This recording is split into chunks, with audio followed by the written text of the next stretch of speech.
critical in formulating the final recommendations of the panel that have followed into the roadmap. And Finland, both through the tech advisor, who we have the privilege to work with, as well as through successive ambassadors here in New York, has really been an outstanding partner in this domain. And of course, Finland is also at the forefront globally of adopting new technologies, and above all at making sure that new technologies have people at the center, have human rights at the center, and respond to people's aspirations, and not only to no doubt legitimate business interests. But Minister, we're very grateful for you joining us, and allow me to give you the floor, Your Excellency.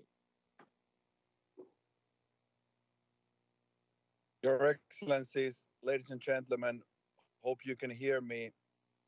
I hope this is a good example of mobile connectivity from Finland. Hopefully we can pave the way also today.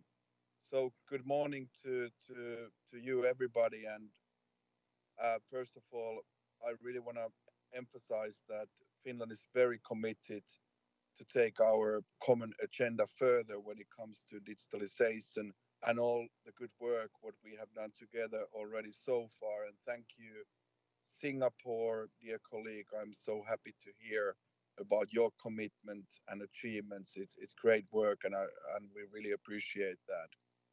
But ladies and gentlemen, first of all, Finland is very committed, and Finland aligns itself with the statement last Thursday by the European Union, delivered at the high-level thematic debate on the impact of rapid technological change on the SDGs.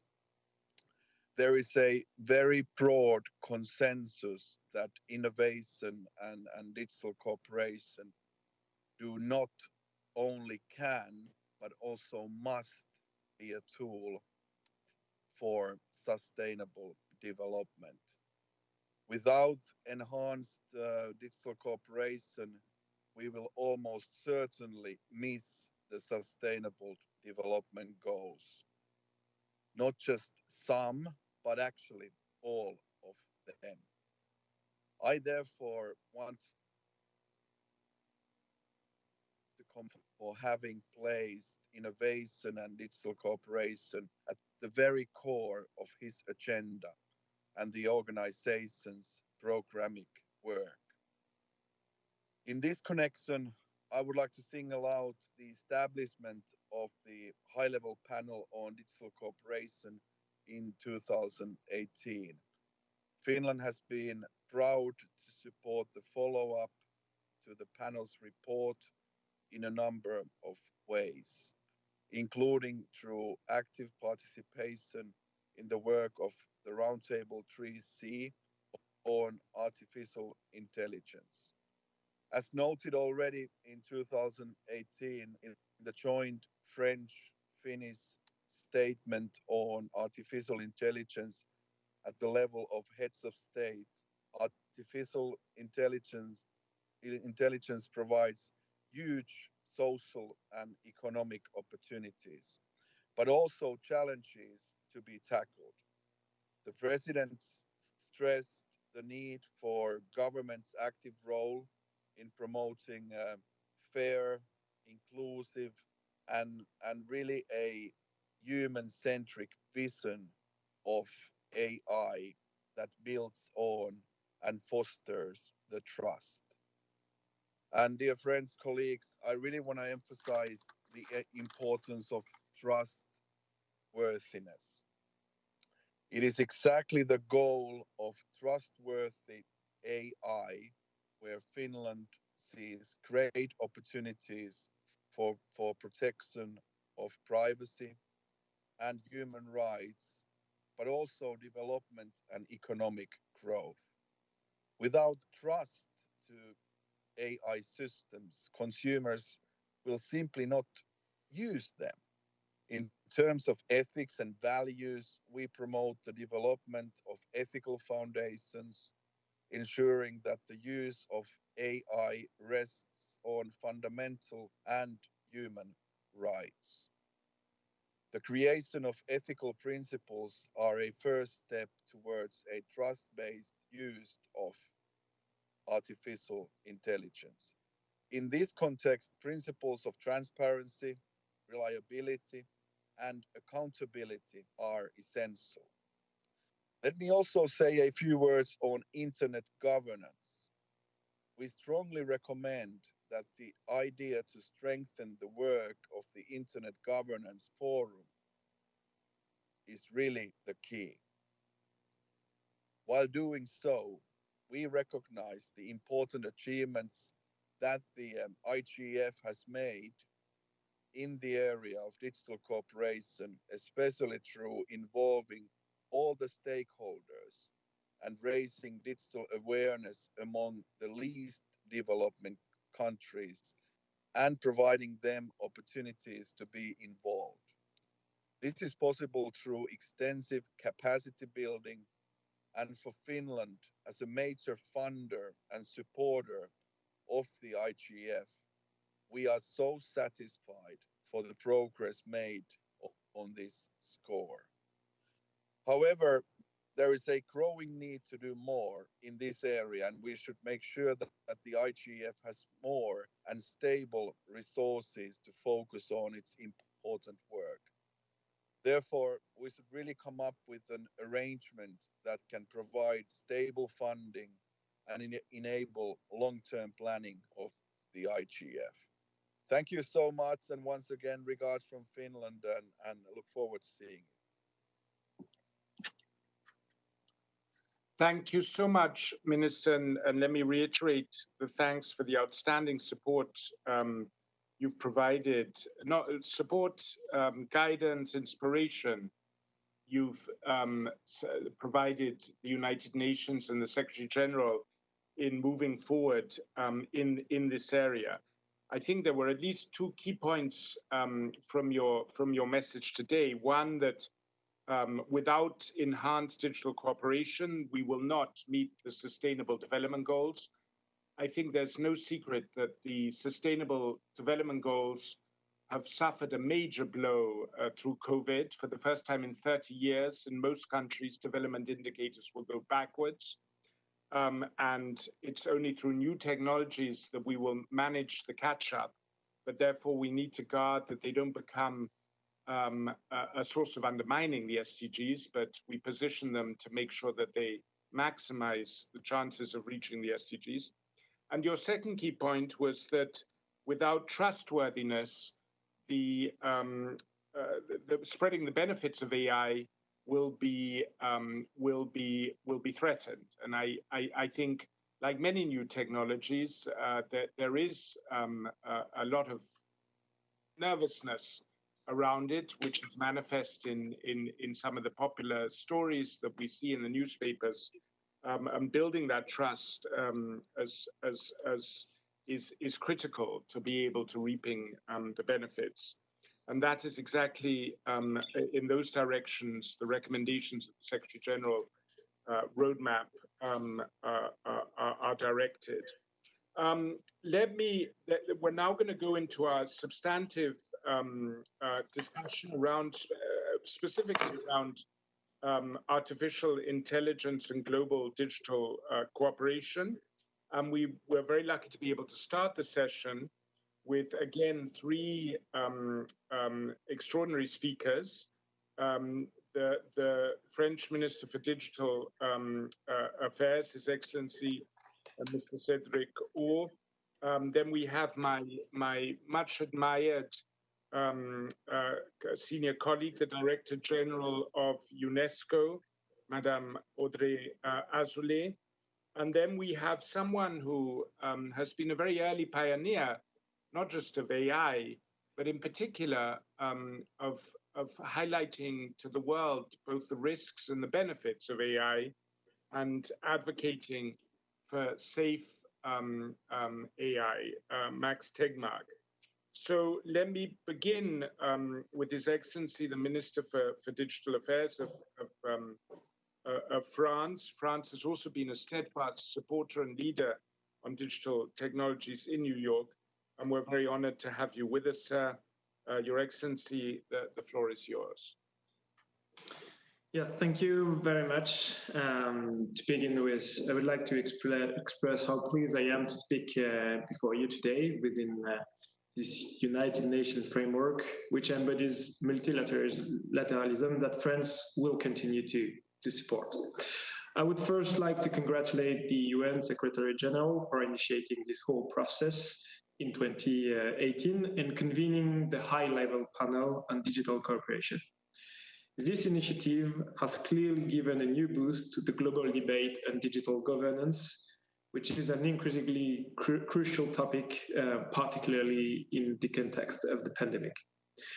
This crisis has indeed highlighted how much digital is a valuable tool for our societies and economies, which help us to fight the pandemic, maintain social links despite physical distancing, and to continue to work remotely, for some of us obviously, and will be a key component in the post-crisis period. That's why France is grateful for being invited to this conversation and is determined to continue to shape with you a digital world and an internet which is free, open and safe, unique and unfragmented. And I dare to insist on this last part. An internet in which we can put our trust, and notably the trust in the legality and the quality of the content. I would like also to thank all the stakeholders involved in this work and reaffirm how important it is to maintain a constant dialogue between governments, civil society, private sectors, and experts on this matter. Thanks to the great work accomplished with our co-champions of Roundtable 3C on AI, the team of USG Fabrizio Hochschild, Finland, UN Global Pulse, the Future of Life Institute, and UNESCO, and this active multi-stakeholder discussion, the AI part, so to say, of the roadmap has turned out to be both ambitious and balanced. AI, as you all know, has tremendous potential and is undoubtedly here to stay. There is no discussion on the need to discuss this technology in the context of this roadmap, which is natural, because along with benefits, and no one should be left behind for what regards those benefits, there are potential risks. Abuse of personal data, bias amplification, for instance.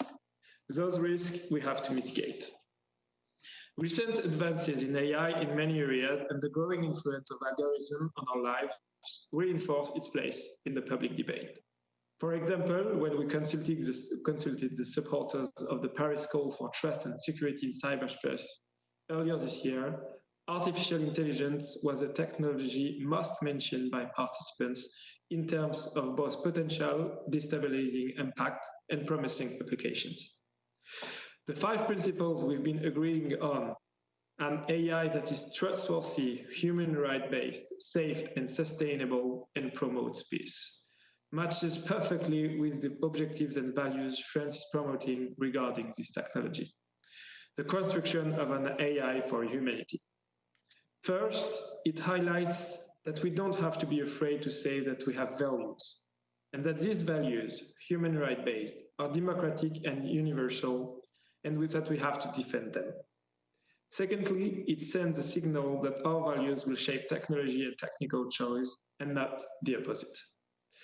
Those messages are really important and must structure our actions, because without these values, without ethics, we will never reach a trustworthy AI. That's why, as you may know, we have created with Canada and 13 other founding members, the Global Partnership on Artificial Intelligence, the GPI. I have to say a word about this, as the official launch of our initiative is also taking place today, which is a good coincidence. To mention the founding members: Australia, Canada, France, Germany, Italy, Japan, Mexico, New Zealand, the Republic of Korea, Singapore, Slovenia, the United Kingdom, the United States of America, and the European Union, and lately India, just today. We have come all together to the same conclusion that we have to defend democratic values to better contribute to the global dialogue on AI and promote a human-centric vision of AI that is respectful of human rights. And the OECD recommendation on AI forms the basis of these democratic values. UNESCO was also involved in this process and will continue to participate. This initiative will permit an upstream dialogue between the best scientists and experts and public decision makers, which is a key condition for designing effective response and recommendations necessary to cope with current and future challenges faced by our societies. We have identified 4 priority topics: responsible AI, and this working group will be chaired by Joshua Benjo, that you may know, data governance, future of work, innovation, and commercialization. Moreover, the current crisis has obviously led us to include a focus on how to answer to the current pandemic, which is an impulsion from G7 this year. The GPI will be supported by 2 centers of expertise in Paris, piloted by INRIA, our National Institute for Research and Digital Science and Technology, and Montreal, and a secretariat hosted at the OECD to maximize synergies with this organization. This launch is a tremendous satisfaction for us after 2 years of very hard work with our Canadian partners since 2018. Let's just come back to the 5 principles agreed on within the UN Roundtable on AI. I have already talked about trustworthiness and human rights. I want to also remind the importance of safety, because if we are not confident in AI system, there won't be trust in innovation. Sustainability is also crucial, and we have to put our efforts toward the frugal AI to build applications that use less data, that consumes less power. Finally, AI offers significant opportunities to promote peace and strengthen international security. It also raises challenges which multilateralism can help us address. This is why France fully supports the work undertaken within the United Nations Convention on certain conventional weapons, and will continue to contribute constructively to the group of governmental experts on emerging technologies in the area of less autonomous weapon systems.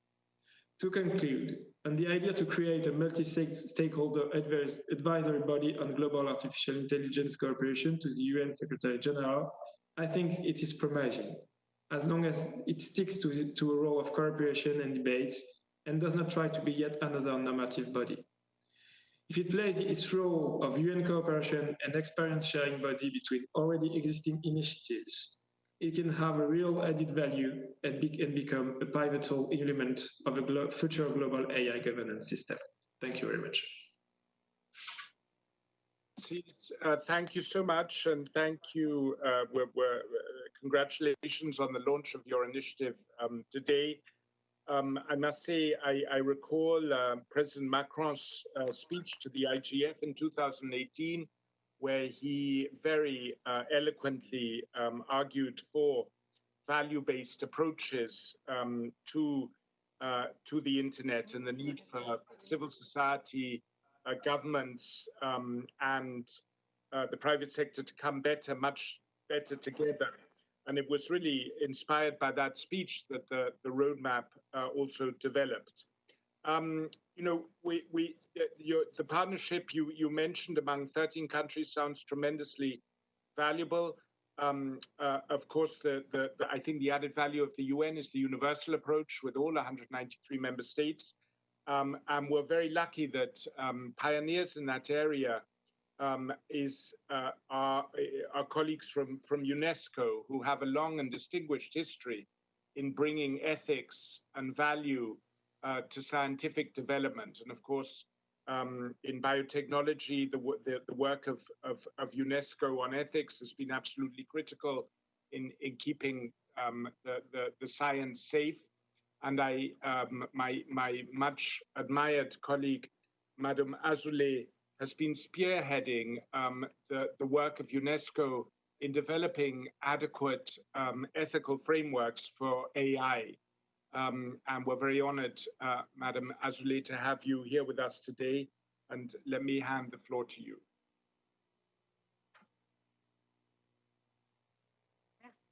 Merci beaucoup, cher Fabrizio. Excellencies, ladies and gentlemen, dear friends. I'm also delighted to be with you today for this discussion on the digital cooperation roadmap that was launched by the UN Secretary General. It provides us with now a clear path forward And UNESCO, as you said, Fabrizio, is determined to contribute to these essential issues to our mandate in education, in communication, but also in science and in ethics of science. The last few weeks have shown that for issues concerning the future of humanity, cooperation is not only essential, it is also the most effective option. We have also seen the central role of digital technology. And artificial intelligence is one of these issues that concern our future. It is not only technological issue, but an anthropological disruption. And its influence, which is already strong, will only grow in the years to come. We were given a demonstration of this during the crisis when the large-scale processing of data using AI was discussed as one way of fighting the pandemic. But so that technologies in general and AI in particular help the 2030 agenda, we need to take on board the ethical issue in a universal manner, in a way to guarantee that they're used for the common good. And we need to build trust. And I would like to thank very much the previous speakers who mentioned this issue very particularly, France and Finland. And indeed, there are some principles we do not have the right to betray, even for the promise of better health. We must not lose in humanism what we gain in convenience or productivity. The vigilance must be even greater as the new world takes shape, a world which will be more digital than the past, to quote the words of the Secretary General. As you recalled kindly, Fabrizio, this is the idea behind UNESCO's work on the ethics of science. In the past, for instance, the adoption of a universal declaration on the human genome and human rights 20 years ago. And like genome research, artificial intelligence is a technological innovation that breaks new ground and creates countless new opportunities. But it also gives rise to questions, even concerns, and it is therefore vital to establish ethical rules governing the use of AI. For instance, when AI incorporates gender biases, can become a tool that quietly amplifies and reinforces societal inequality.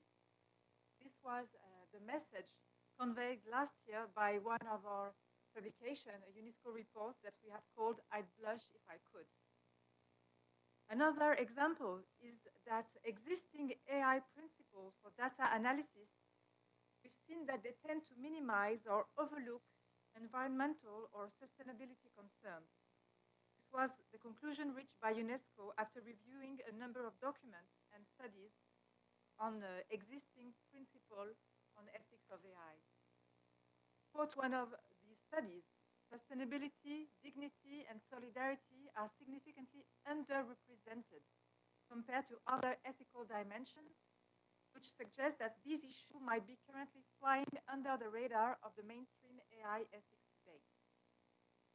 Other issues like transparency, for instance, have been mentioned by previous. And this is why, building on our humanistic and interdisciplinary mandate, and with the support of our member states, UNESCO has begun work on what would be a world first, a universal normative instrument in the form of a recommendation on the ethics of artificial intelligence. This process has started and it's been adopted in its principle by our member states last November. Since then, 24 international experts have been charged with drafting an initial text, and I'm pleased to announce that the group held its first meeting online due to the COVID situation in April. And their work was followed with considerable interest. During this meeting, the experts reviewed the ethical values that should be incorporated to any AI program to ensure that no one is left behind. And these include respect for human rights, environmental principles, the fight against biases affecting women and persons living with disabilities, and the need of countries in the global south. And the experts have been able to produce a first draft of what will become the normative instrument. But this debate which we need, needs to take place not only between experts, it's also a citizen and ethical debate in the most noble sense. And this is why it must be inclusive and incorporate as much as possible of our collective intelligence, and why global cooperation, the topic of today's dialogue, is crucial. With its universal vocation and its ability to act as an interface between civil society on the one hand and decision maker on the other hand, our organization is a good forum for this global discussion. From this month to August, UNESCO is organizing extensive online consultations on the ethical dimension of AI at national, regional, and international levels. The goal is to ensure that all voices are heard, including the voices of civil society, of scientists, of the public, with a special focus on women, minority groups, and disadvantaged countries. We're also continuing to create ties with partners in all fields, and including, of course, the private sector. With their assistance, we are now launching a platform of educational resources to teach the workings of AI to students between 5 and 18. And building on all these efforts, this consultation process, and at the end of the consultation period, the expert group will draft a second version of their recommendation, a version which will be put forward for adoption and discussion before by our 193 member states for an outcome that we would like to have at our next general conference in November 2021. And in doing so, we believe that within the UN family, we are continuing to lay the foundation of a multilateralism based on values, on shared values, built on ethics and humanism, to be at the level of the imperative of responsibility that we have to. So I'd like to thank all of you for the support, the member states that are around the table today and that are great partners, but of course, the UN family in general, which is a part of this process. So regards here from UNESCO and from Paris, and over to you, Fabrizio. Thank you. No, thank you so much for those words. And we continue to be inspired by the work of UNESCO and look forward to working closely and being guided by you on our work ahead on AI. And I think, the shared objective of all champions, France, Finland, is and of the Future of Life Institute, and we'll hear shortly from Max Tegmark, is precisely this, ensuring that AI is infused with our human values. And UNESCO's expertise on elaborating the exact meaning of that is invaluable. Max Tegmark, our next speaker, has been a long champion on these issues, and I think brings in almost unparalleled academic expertise in the area, and therefore has been particularly valuable as a partner, an advisor and leader in this area. Max, over to you. Thank you. The Future Life Institute is really honored to be a co-champion of the recommendations on AI, along with our partners from the governments of France, Finland, and also UNESCO and UN Global Pulse. And as a professor doing AI research at MIT, as you said, I feel very fortunate to be part of the research community that's developing tomorrow's AI. And it's really clear to me that AI will eventually become our most powerful technology ever. And there's great excitement and eagerness in our tech community to develop AI for good. But there's also a great fear that the power of the AI that we're developing is growing faster than the wisdom with which we manage it. And in particular, there's a craving for United Nations global leadership and coordination to avoid problems and to ensure that artificial intelligence will help all of humanity flourish. And this is why we at FLI are so grateful that the Secretary General and the UN are spearheading AI governance. And this roadmap is very timely because global action is urgently needed to make the common themes found in numerous sets of AI principles the globe happen, right? Including the Asilomar AI principles, make these a reality.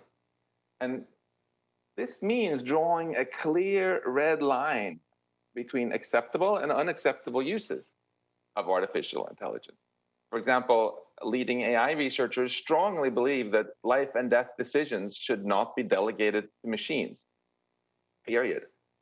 In other words, the idea that any use of lethal force has to be under meaningful human control, that has to be enshrined in laws and norms by the global community. Now, to lead these efforts of the United Nations, we applaud the future appointment of an envoy for technology. We're thrilled that this envoy is going to provide sort of a first port of call for the world's civil society organizations to the UN ecosystem on tech issues. This is really awesome. And we also strongly support establishing a multi-stakeholder advisory body on AI. We believe that this advisory body is going to complement, not replace, other existing governance forums, since frankly, we all know that there's currently zero effective forums that are truly global.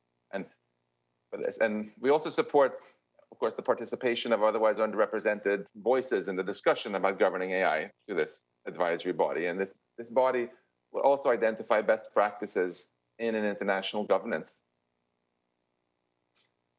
in terms of challenges related to AI.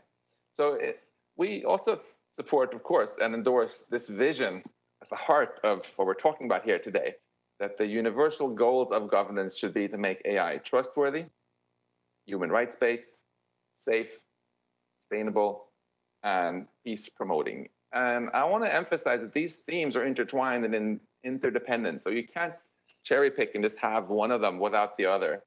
For example, AI will not be trustworthy if it doesn't promote peace. AI can't be safe if it's not human rights based, and so on. So in conclusion, the COVID pandemic has reminded us all that our societies are not as resilient as they should be. And the pandemic has reminded us that our world has become just so interconnected that we need global cooperation to succeed. And I feel that this initiative is a crucial step in precisely this direction for AI, and we wholeheartedly support it. Thank you. Thank you so much, Max, and thank you so much for being part of this effort and for all you've done to bring the academic community together on this. And we look forward in continuing this journey together. We now have a number of people who want to comment on the subject. And I will hand over to my colleague Yu Ping to facilitate the next round. We're very lucky to have, I think the first speaker is the distinguished representative of Egypt, Ambassador Mohammed Idris, and we're glad for many reasons that he's joining us. One, because he's one of the most insightful ambassadors here in New York, but also because I know he was meant to speak on the day of the launch on Thursday, but we had all sorts of difficulties connecting. So sadly, it didn't work out, but we're very grateful that you can join us now, Ambassador Idris. Over to you. Good morning. Thank you very much, dear Fabricio. Happily that to join you today, thanks to the enabling technology, digital technology. Thank you very much. And really, through you, our great appreciation to the SG for launching the roadmap for digital cooperation, and our welcoming and appreciation to the distinguished speakers, the ministers from Singapore, Finland, France, and the DG of UNESCO, and the president of the Future for Life Institute. Of course, this topic is really, you always be pleased to engage in such discussion because it's a journey to the future. And really, this opens new horizons and also new challenges. And no doubt that the roadmap launched by the SG emphasizes and works in the vein of the need to close the digital divide and to grow human and institutional capacity in the digital age, and to set a new global architecture for digital cooperation.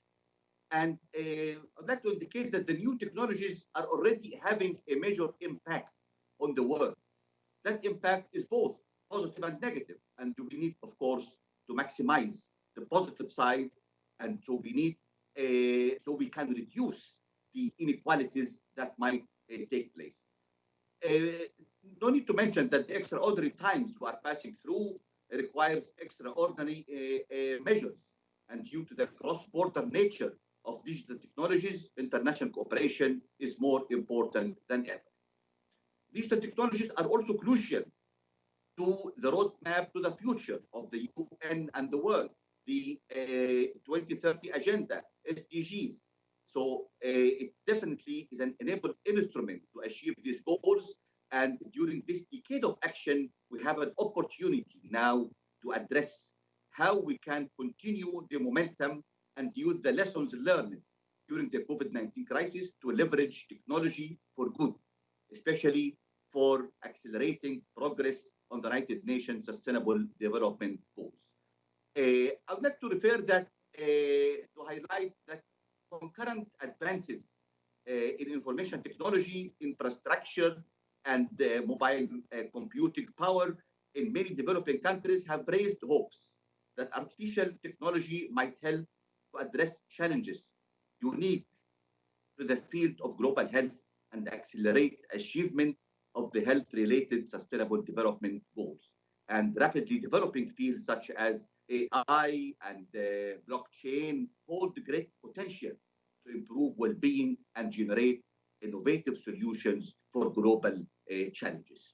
No need to mention, of course, that the artificial intelligence can limit the spread of the virus and can enhance the health solutions for humanity, and as well to improve the healthcare and the food security. And to conclude, I want to say that we must make full use of these life-saving and life-enhancing capacities as the world strives to achieve the Sustainable Development Goals. And I end by really recalling what some of our speakers mentioned, that we need human technology, we need trustworthy technology, and no doubt that AI is going to be one of the most powerful tools and technologies in the future. And the question and the challenge is, this powerful technology is going to be for us, with us, or otherwise. Thank you very much.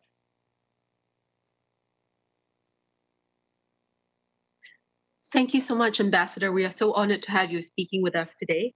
Our next discussant in the roundtable will be Her Excellency Makiko Yamada, the Vice Minister for International Affairs, Ministry of Internal Affairs and Communications of Japan. Minister Yamada, please.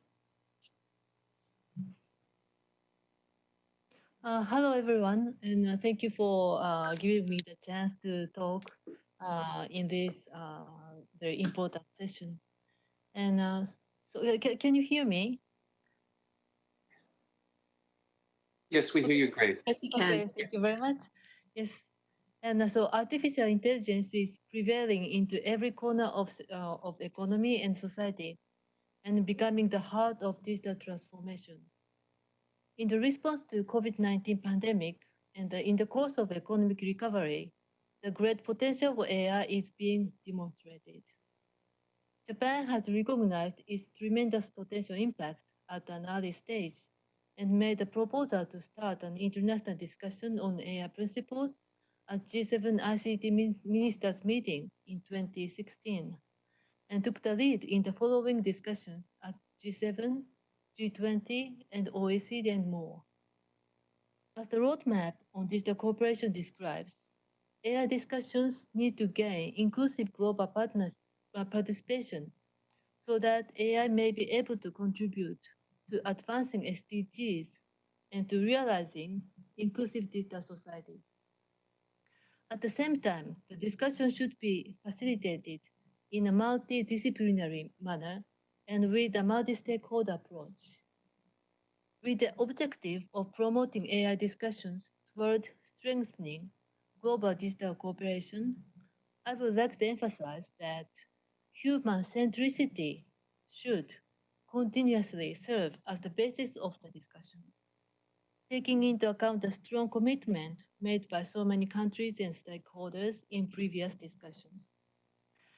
Building upon this, the further discussions on AI need to aim to explore the way how human beings can use this powerful technology appropriately and can maximize its benefits, but should not be aimed at limiting and restricting its use in a top-down approach.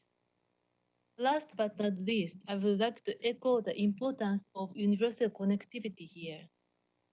To tackle this huge challenge in front of us, Japan is preparing, in collaboration with the ITU, a new initiative to approach improvement of connectivity in developing countries. Japan believes we could make substantial contribution to implementing the roadmap by UN Secretary General to strengthening global digital cooperation and to advancing inclusive digital society. Thank you very much for your attention. Thank you so much, Minister Yamada. Our next speaker and discussant on the Artificial Intelligence Roundtable is His Excellency Mr. Matteo Fattinati, Member of Parliament, as well as Special Advisor to the Minister of Technological Innovation and Digitization of Italy. Mr. Fattinati, please.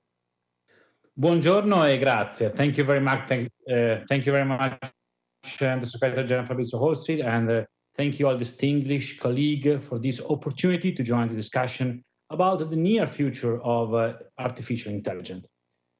The way we are approaching AI today will define the world we live in tomorrow. The choices we are facing today are related to the fundamental ethical issues about the impact of AI on the society. AI will produce social and economic changes far deeper than any other technological revolution in human history. It is transforming our world. Moreover, the growth in computing power, availability of the data, and the progress in algorithms have turned AI into one of the most strategic technologies of the 21st century. Though AI will bring major benefit to our society and economy, concerns also arise. If our aim is to introduce the AI across the world, we need the people to not only trust AI, but also benefit from its use in their personal and professional lives. The Italian government, therefore, truly embrace the European approach that places people at the center of the development of AI. It's a human-centric vision and encourages the use of this powerful technology to help solve the biggest challenge of the world. European strategies based on the three pillars: boost the economic and industrial capacity and the AI uptake across the economy. It means economy. Prepare for such economic changes. It means leaving no one behind. Ensure an appropriate and ethical legal framework based on the key principles ethic by design, according to which ethical principles are embedded in AI products and services. Italy has been at the forefront in recognizing the importance of protecting and defending human rights on the internet with the Bill of Rights in 2015 and taking part in an IGF initiative from the beginning in 2006. The climate of a 10-year-long process of debate that included a commission of multi-stakeholder experts and a public consultation.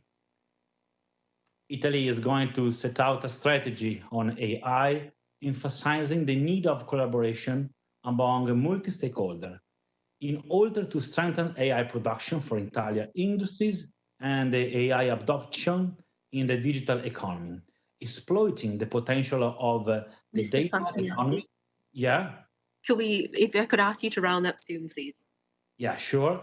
So yeah, just to conclude, all crises produce a huge shift, a sort of way of new issues, new threats, even as they uncover new opportunities for growth and development. Whatever we draw out or surf this wave is just up to us. Thank you very much. Thank you so much, Mr. Fantinati, and especially for your patience and understanding as we have a number of speakers to get through. Thank you so much. Our next speaker is Ms. Rebecca Finlay, who is the Vice President of Engagement and Public Policy at the Canadian Institute for Advanced Research, CIFAR. Ms. Finlay, please. And again, if I could ask you to try and stick to 2 minutes of time, as Mr. Fantinati so graciously did as well. Thank you so much, Rebecca. Thank you. It's an honor to join this impressive group of leaders today, and we are very proud to be a new constituent in the Secretary General's roadmap for digital cooperation. Deployed responsibly, AI-enabled technologies will enhance the health and well-being of all people worldwide. However, as the roadmap states, we must ensure that the deployment of AI is trustworthy, human rights-based, safe and sustainable, and promotes peace. CIFAR is a Canadian-based global research organization that convenes extraordinary minds to address important questions facing science and humanity. We were founded on the belief that only by bringing together diverse perspectives from across disciplines, institutions, sectors, and borders is the world able to answer complex scientific questions and solve profound global problems.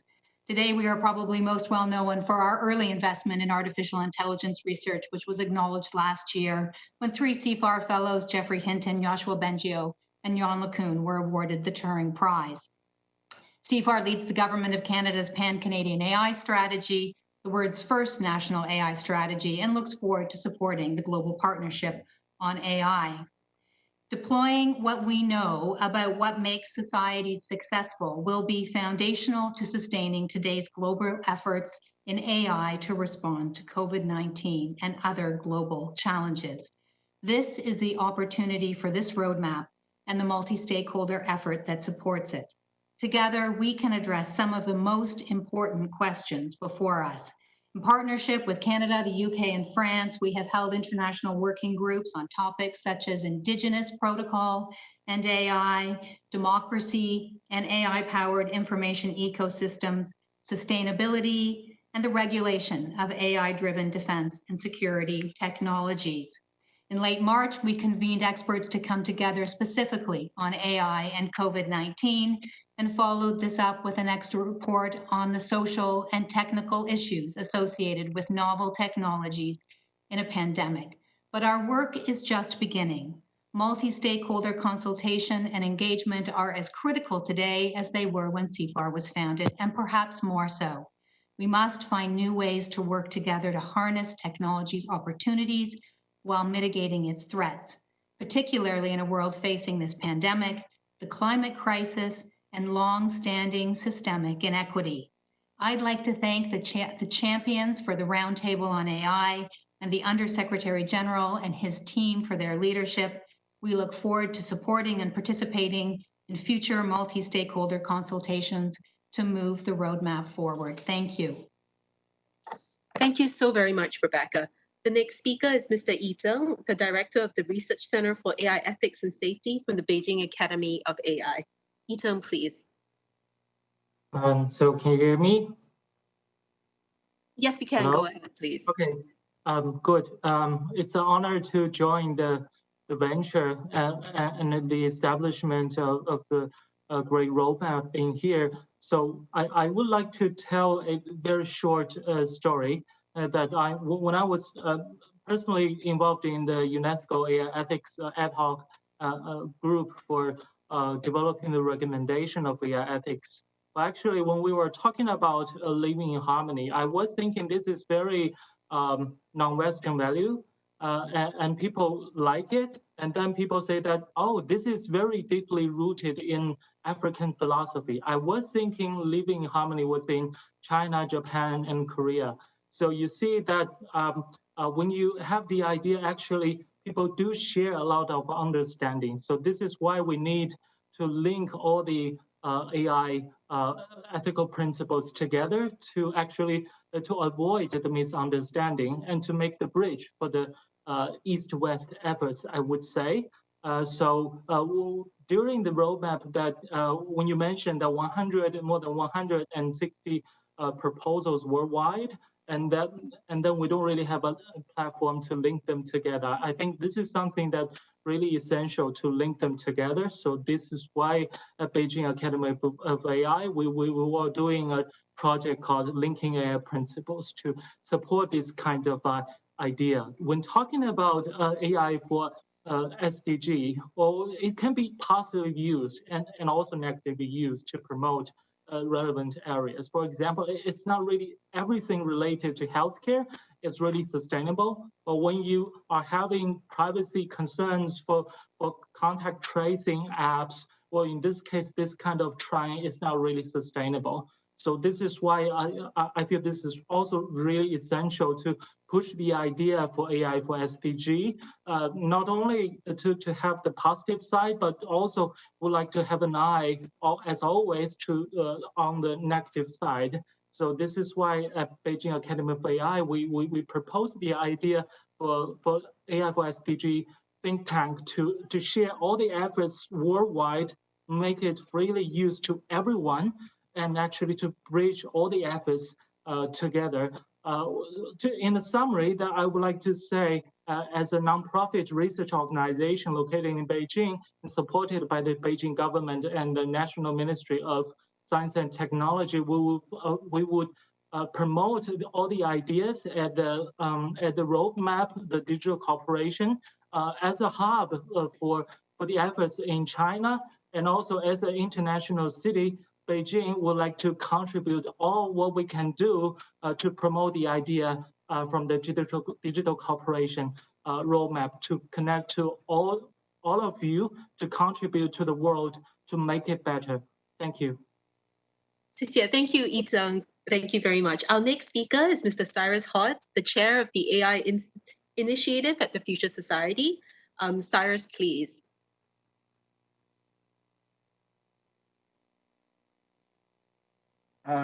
Thank you, and thanks, Fabricio, for the work that you and your team are leading on digital cooperation.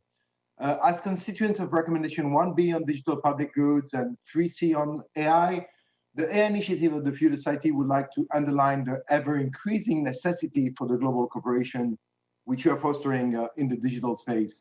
We are convinced that complex issues such as climate change or the current pandemic can get solved better and faster through data sharing mechanisms and the subsequent application of AI. We are grateful for citing in the roadmap the work that we are conducting together with Pulse, McKinsey, and over 100 international partners, the access frameworks, which is an important cornerstone on sharing data globally and using AI and analytics to help get closer to the Sustainable Development Goals. And thanking here to the UAE and Minister Omar Al-Ulama in particular, who helped launch this exercise at the World Government Summit in 2019. Finally, we are co-leading with Stanford High in partnership with UNESCO, and thanks here to Her Excellency Audrey Azoulay, in coordination with WHO and Global Pulse, the Kayak Project, which stands for Collective and Augmented Intelligence Against COVID-19. This top-down sense-making platform will help decision makers, starting with the agencies dealing with the pandemic, to better coordinate the fight against COVID-19 by building on existing data lakes and using AI, NLP, and computer vision in particular for holistic, efficient response to the health, economic, and social implication of this crisis. We will officially be launching Kayak at the UN High-Level Political Forum in July. And in the spirit of digital cooperation for both these projects, Kayak and GDAF, we are calling on all interested parties to come join us. Thank you, and looking forward to advancing the implementation of the high-level panel's recommendation with your office and with international partners. Thank you so much, Cyrus. Our last discussant under artificial intelligence will be Ms. Irene Soleiman, who is a policy researcher at OpenAI. Irene, please, over to you. Thank you, Yuping, and thank you to Fabrizio and the high-level panel for your continual hard work. I also need to thank all the champions and key constituents with whom I worked on Recommendation 3C, as it was not only an honor to work with you, but I really enjoyed and learned from our discussions.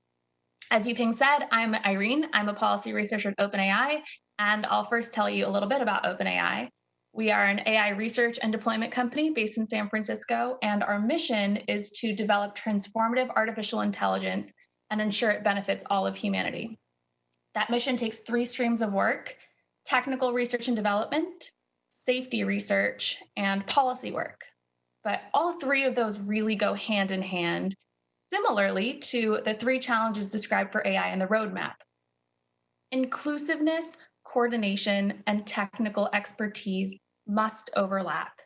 Underrepresented groups and states must be taken into account both in global governance and in technical development and deployment. We support this as part of our mission to benefit all of humanity, and we also support technically informed AI governance. Global coordination is stronger together, and policy bodies must invest in technical capacity to better adapt to AI's fast-moving advancements.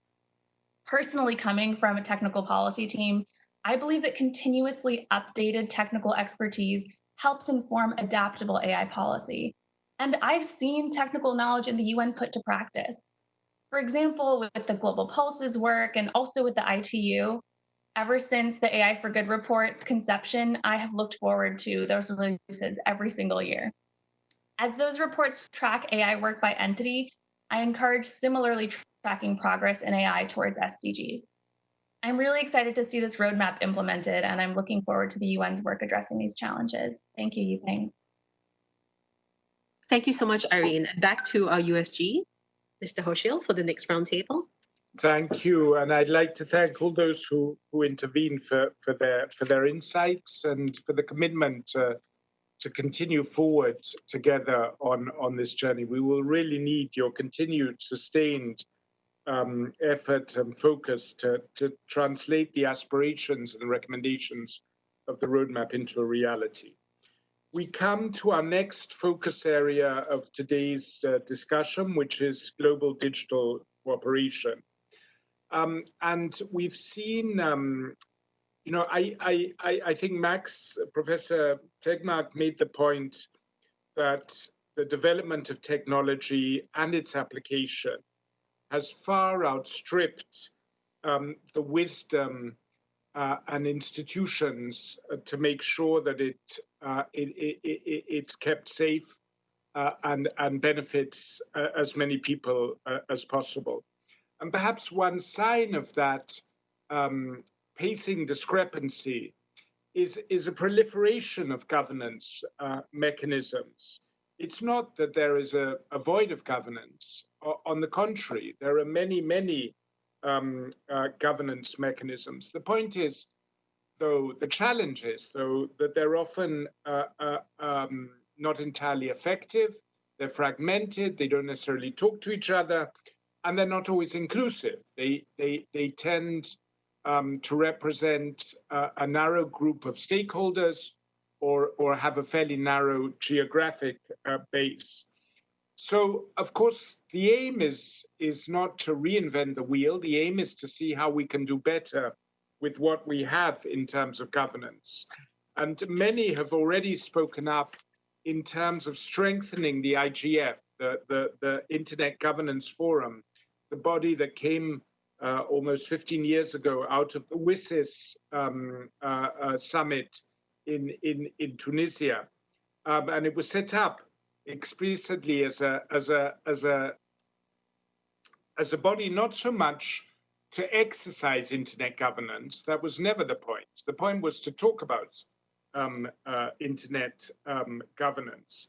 But I think 15 years on, there is a realization that it needs to be further strengthened, that building on what's already achieved, it has to be given a little more impact in the real world. And that can start with a more focused agenda. It can also mean having a ministerial or a high-level track, bringing in parliamentarians, which was an element we had last year in Berlin.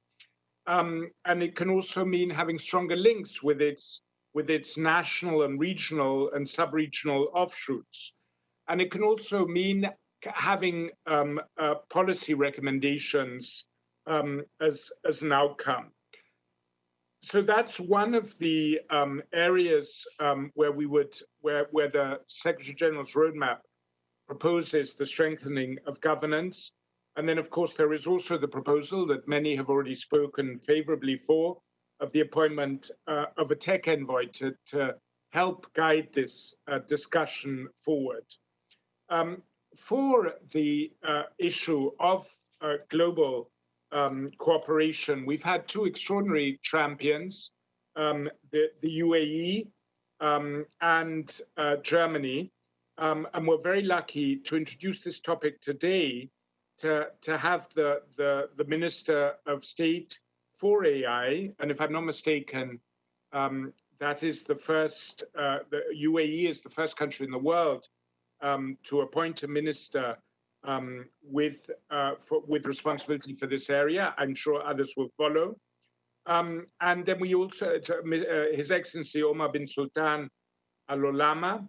And then we also have the head of Internet Governance and International Digital Dialogue of Germany, Rudolf Griedel. So with that, let me hand over to His Excellency Omar bin Sultan Al Olama for the first intervention. Your Excellency, the floor is yours. Thank you, Fabrizio. I hope you can hear me.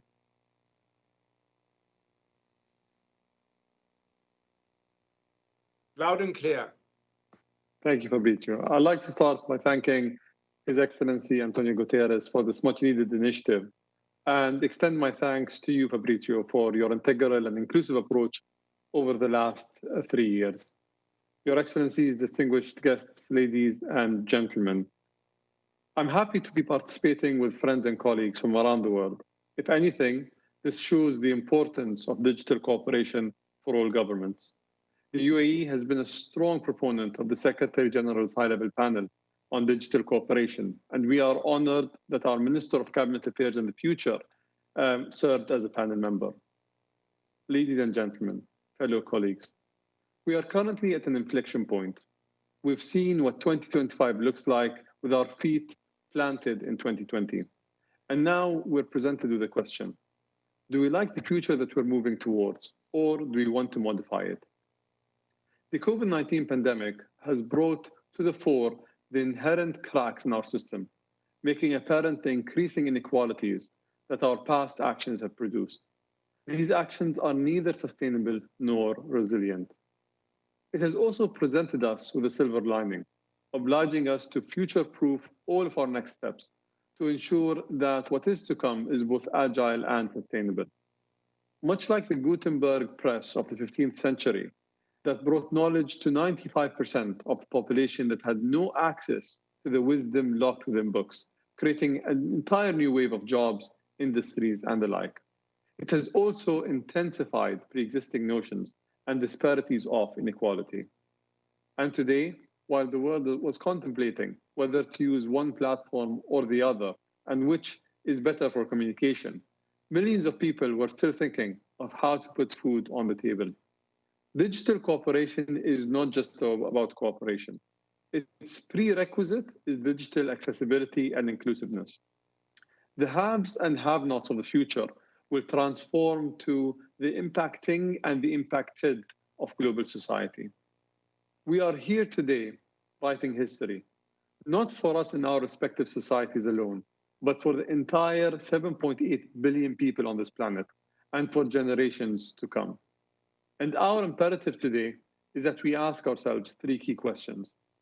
The first is, how can digital cooperation help us design a better future? We in the UAE are fortunate enough to be working under a visionary leader, His Highness Sheikh Mohammed bin Rashid Al Maktoum, who has worked relentlessly over the past decade to transform the UAE into a country that is in competition with no one but itself, continuously working to disrupt inwards in every step it takes. Today, as a result of the COVID-19 pandemic, 100% of our government services and education for our young ones were delivered virtually online and were delivered seamlessly. The investments of 20 years ago are being reaped today under conditions no one could have foreseen. My second question is, how can we share our collective best practices to the less fortunate, the countries that are not able to navigate the unrelenting waves of change and transformation? As Steve Jobs has once said, You cannot connect the dots looking forward, but you can connect them looking back. With the benefit of hindsight, the wealth of accumulated experience that we together have gathered over the past, we can lift the less fortunate in ways that were not possible only a handful of years ago. And thus, I encourage you all to join me in thinking not how, but what can we all do to expedite this human experience? Finally, and most importantly, how can digital cooperation ensure that all corners of the earth come out of this pandemic stronger, better prepared, and more hopeful? We are given the tools, we have the motivation, and time is on our side. Until we overcome this pandemic, we will continue to have the space to ask bigger questions, experiment on bigger fields, and ultimately raise the bar. The UAE is honored and delighted to serve as a co-chair with Germany and the Executive Office of the Secretary General's office, on the recommendations on global digital cooperation, recommendations 5A and 5B.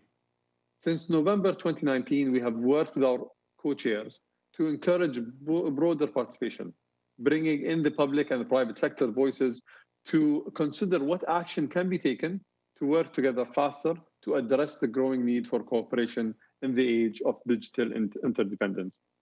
The panel report lays out 3 potential models for the international community to decide on, which are the Internet Governance Forum, the Distributed Co-Governance Architecture, and the Digital Commons Architecture. These are non-mutually exclusive. We have listened closely to all segments of society and have heard strong support for the UN as a key convener. We have also heard support for multilateral and multi-stakeholder models of cooperation that are inclusive of all countries, with efforts to bring developing countries on board that are keen and agile. There has been great interest as well to enhance the Internet Governance Forum to meet our needs. The growing interest has also been there on decentralized options that use the model that works at the logical and infrastructure layers to solve challenges at the economic and social layer. We are seeing a global call for decentralization and inventive ways to put forward guardrails for all people to benefit from digital technologies. I'd like to mention here that we are proposing in the UAE to put together with every country and with the United Nations a repository for digital systems. If we do create something that is going to help elevate our governments, why not share it with the world to ensure that we do not have haves and have-nots in the future, but that we are all haves and that we are all impacting rather than being impacted. This is just the beginning of our journey to the future. And we join the Secretary General in his call for action. It will be up to all of us to take this forward.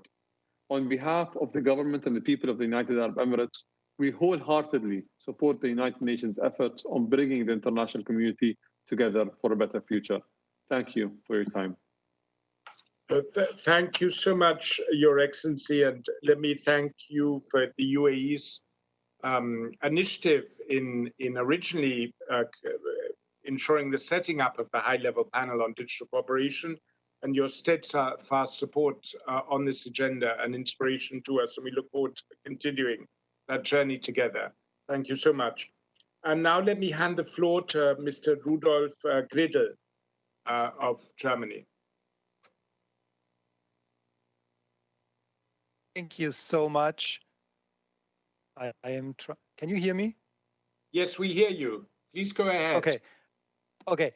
Thank you so much, Mr. Under Secretary General, ladies and gentlemen, ministers, distinguished guests. Also, on behalf of the German government, I would like to thank the United Nations for the trust that you set into us, for having us together with our dear colleagues from the UAE as the champions, co-champions for this recommendation 5AB, which is, in our view, one of the very important questions that arise when we think about how can we as a world community work together in tackling the challenges of the digital world that lays ahead of us and that has been so clearly set to us from the COVID-19 disease. we had a large variety of events and written comments from all the stakeholders, from all the regions, and throughout at least 7 or 8 months, we have had consultations together with the African Union, with the UN ECLAC of Latin America, with the EuroDIC, the European IGF. We had a consultations in the margins of the Freedom Online Coalition meeting. We were at the first physical and the last physical MARC meeting that took place this year in Geneva in February. And we had a number of written comments, over 30 written comments from academia, from member states of the United Nations, from civil society.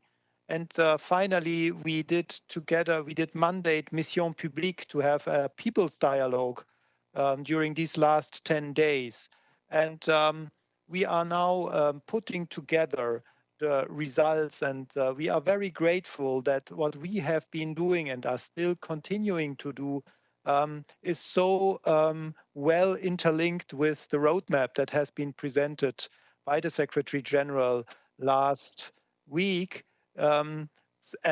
Actually, the results that we have gathered are very well reflected in the roadmap, but now we have enough material to dig a little bit deeper into the subject and to try to work out in a hopefully very concrete manner options to the Secretary General in order to build up an entire system of internet governance that will be based on the Internet Governance Forum that we do have, because that has been the clear message from all stakeholders from all over the world, that we have this very well functioning IGF that needs to be the basis, but it needs to be, as you said, Mr. Undersecretary General, it needs to be developed for and needs to be fit for the future. So we are trying to bring together this IGF Plus together with elements, as His Excellency just said, from the other models, because that has also been something that we heard. Don't stick to one model, try to incorporate elements of the other models into the IGF Plus, and I think we will be able to do so. There have been calls specifically from the Global South that on these governance issues, and you mentioned it at the beginning, there are so many things going on. There are so many strands within the UN, outside of the UN. For many, it is very difficult to keep up pace, to have an oversight of what's going on.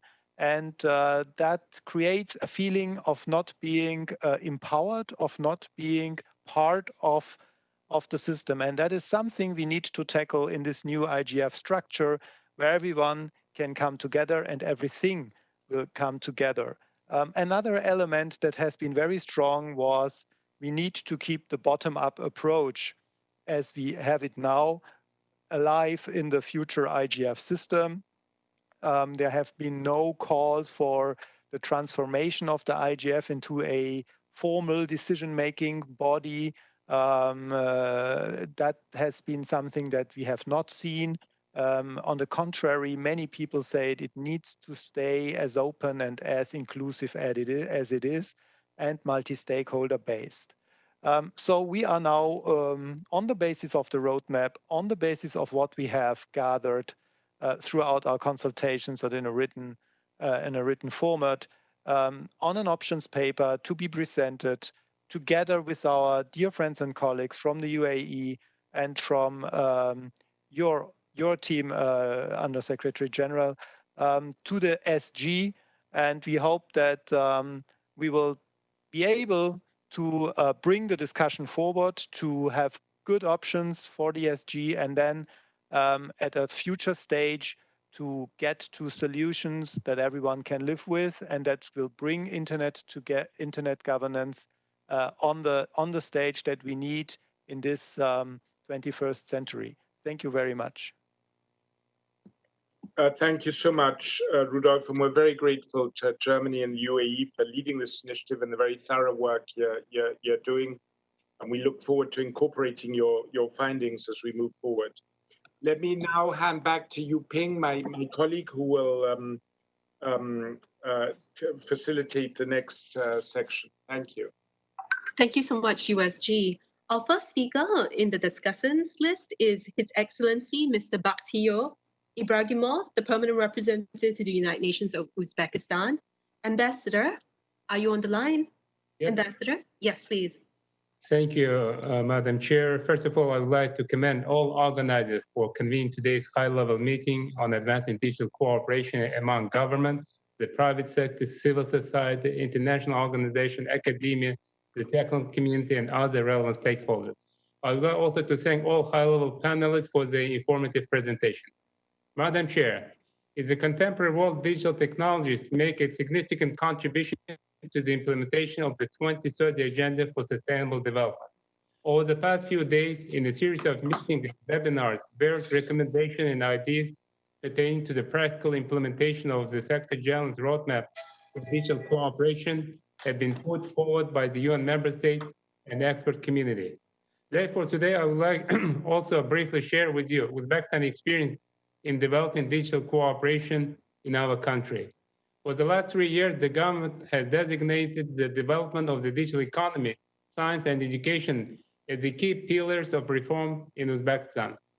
2020 was declared by the President of Uzbekistan, Shavkat Mirziyoyev, as a year of development of science, education, and the digital economy. We understand that the development of the digital economy and the digital governance are the most important steps in augmenting countries' attractiveness for foreign investment and in developing various sectors of economy. In accordance with the strategy of action in 5 priority areas of the development of Uzbekistan for the period of 2017-2021, in April this year, a special presidential decree on measures for wide-scale implementation of the digital economy and e-government was signed, which aimed to ensure further advancement of digital economy and e-governance in all walks of life. The decree outlined measures to be adopted for accelerated formation of the digital economy and increase of its share in the GDP by 2-fold by 2023. The development of digital entrepreneurship was another issue covered in the decree. The document provides the government will stimulate the production of software and technological products. The volume of such services is expected to increase 3 times by 2023 and bring exports of digital products by $100 million. The decree also envisages the development of e-government system and bringing the share of its electronic public services up to 60% by 2023. All in all, in Uzbekistan, we fully support the notion that digital cooperation is one of the important drivers of country's development, and therefore we stand ready to work closely with UN member states and other stakeholders on expanding digital cooperation and bringing Secretary General's vision to fruition. Thank you, Madam Chair. Thank you so much, Your Excellency. Our next speaker is Ambassador Thomas Schneider, Director of International Relations for the Swiss Federal Office of Communications. Ambassador Schneider, please. Hello, can you hear me? Yes, we can. Please go ahead, Ambassador. Thank you. Your Excellency, Mr. Undersecretary General, Excellencies, colleagues, and friends. As our President, Mrs. Simonetta Sommaruga, expressed during the launch of the roadmap last week, the corona crisis has worked in many ways like a magnifying glass. The crisis has also acted as an accelerator for digitalization, and we know that technology in itself is neutral. Whether its effects are good or bad depend on the intentions of the people using it. Good intentions open up many opportunities to achieve the UN Sustainable Goals, but unfortunately, there are also other intentions, for example, to gain power and control over people, to manipulate them through mis and disinformation and other activities. In our view, what is paramount is that digitization must be put at the service of all people. Therefore, all people from all over the world need to have a voice in shaping digital cooperation and governance. So what do we need to do today? Has been mentioned 15 years ago at the World Summit on the Information Society, we agreed to create a space for dialogue among all stakeholders with the UN Internet Governance Forum, a platform for inclusive dialogue which is open to everybody. Today, such a dialogue is still necessary, but no longer sufficient. We need to go one step further and develop a space where we, and by we, I mean all stakeholders in their respective roles and responsibilities, can develop shared rules together. Last year's recommendations of the high-level panel on digital cooperation have been an important milestone.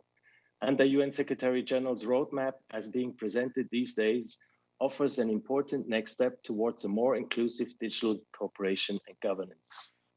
Given that it is easier to build on existing mechanisms rather than to agree on creating something new, we are convinced that the model Internet Governance Forum Plus will have the best chance to bring us to the next step ahead. In this sense, we warmly welcome the excellent measures included in the roadmap oriented to strengthen and develop the ecosystem of digital cooperation and governance in the spirit of the IGF Plus model. We stand ready to assist the UN and the future tech envoy together with the whole community worldwide in order to transform the IGF into a more inclusive and effective instrument of global digital cooperation. Let me finish by saying that Switzerland, who has significantly contributed in substance as well as in resources into this work since WSIS, is fully committed to continue to work with all of you. And also International Geneva with its many organizations and institutions that are already actively shaping digital governance and cooperation shall make an important contribution to this through helping to better connect all experts and non-experts from all fields across the institutional silos. Thank you for your attention. Thank you so much, Ambassador Schneider. Our next speaker is Mr. Andrew Wilson, the Permanent Observer of the International Chamber of Commerce to the United Nations. Thank you. And just to begin, on behalf of the International Chamber of Commerce, the institutional representative of 45 million businesses across the world, I'd just like to start by thanking the Secretary General and, of course, his executive office for their commitment to advancing this agenda. And I have to say, if this agenda was important at the outset of 2020, the world as we see it now with the coronavirus crisis has made it all the more important and vital. And clearly, as we look at some of the root causes of the crisis we face today and some of the fissures it's exposed in the global economy, we ultimately see four fundamental fragilities in our economic systems that will need to be addressed if we are to build back better. Those are economic exclusion, social inequality, nature loss, and of course, climate change.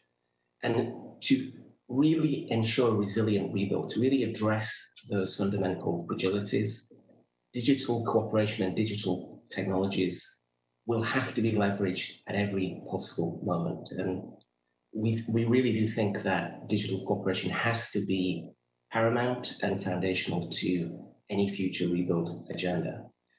And for us, ultimately, that means getting the fundamentals right, which is why this section of the discussion is, from our perspective, so very, very important.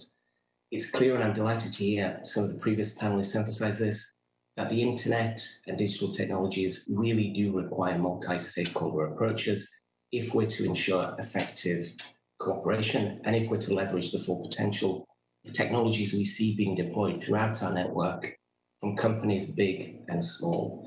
For us, that means inclusive governance frameworks, bottom-up structures, and above all, transparency in terms of governance and policy making.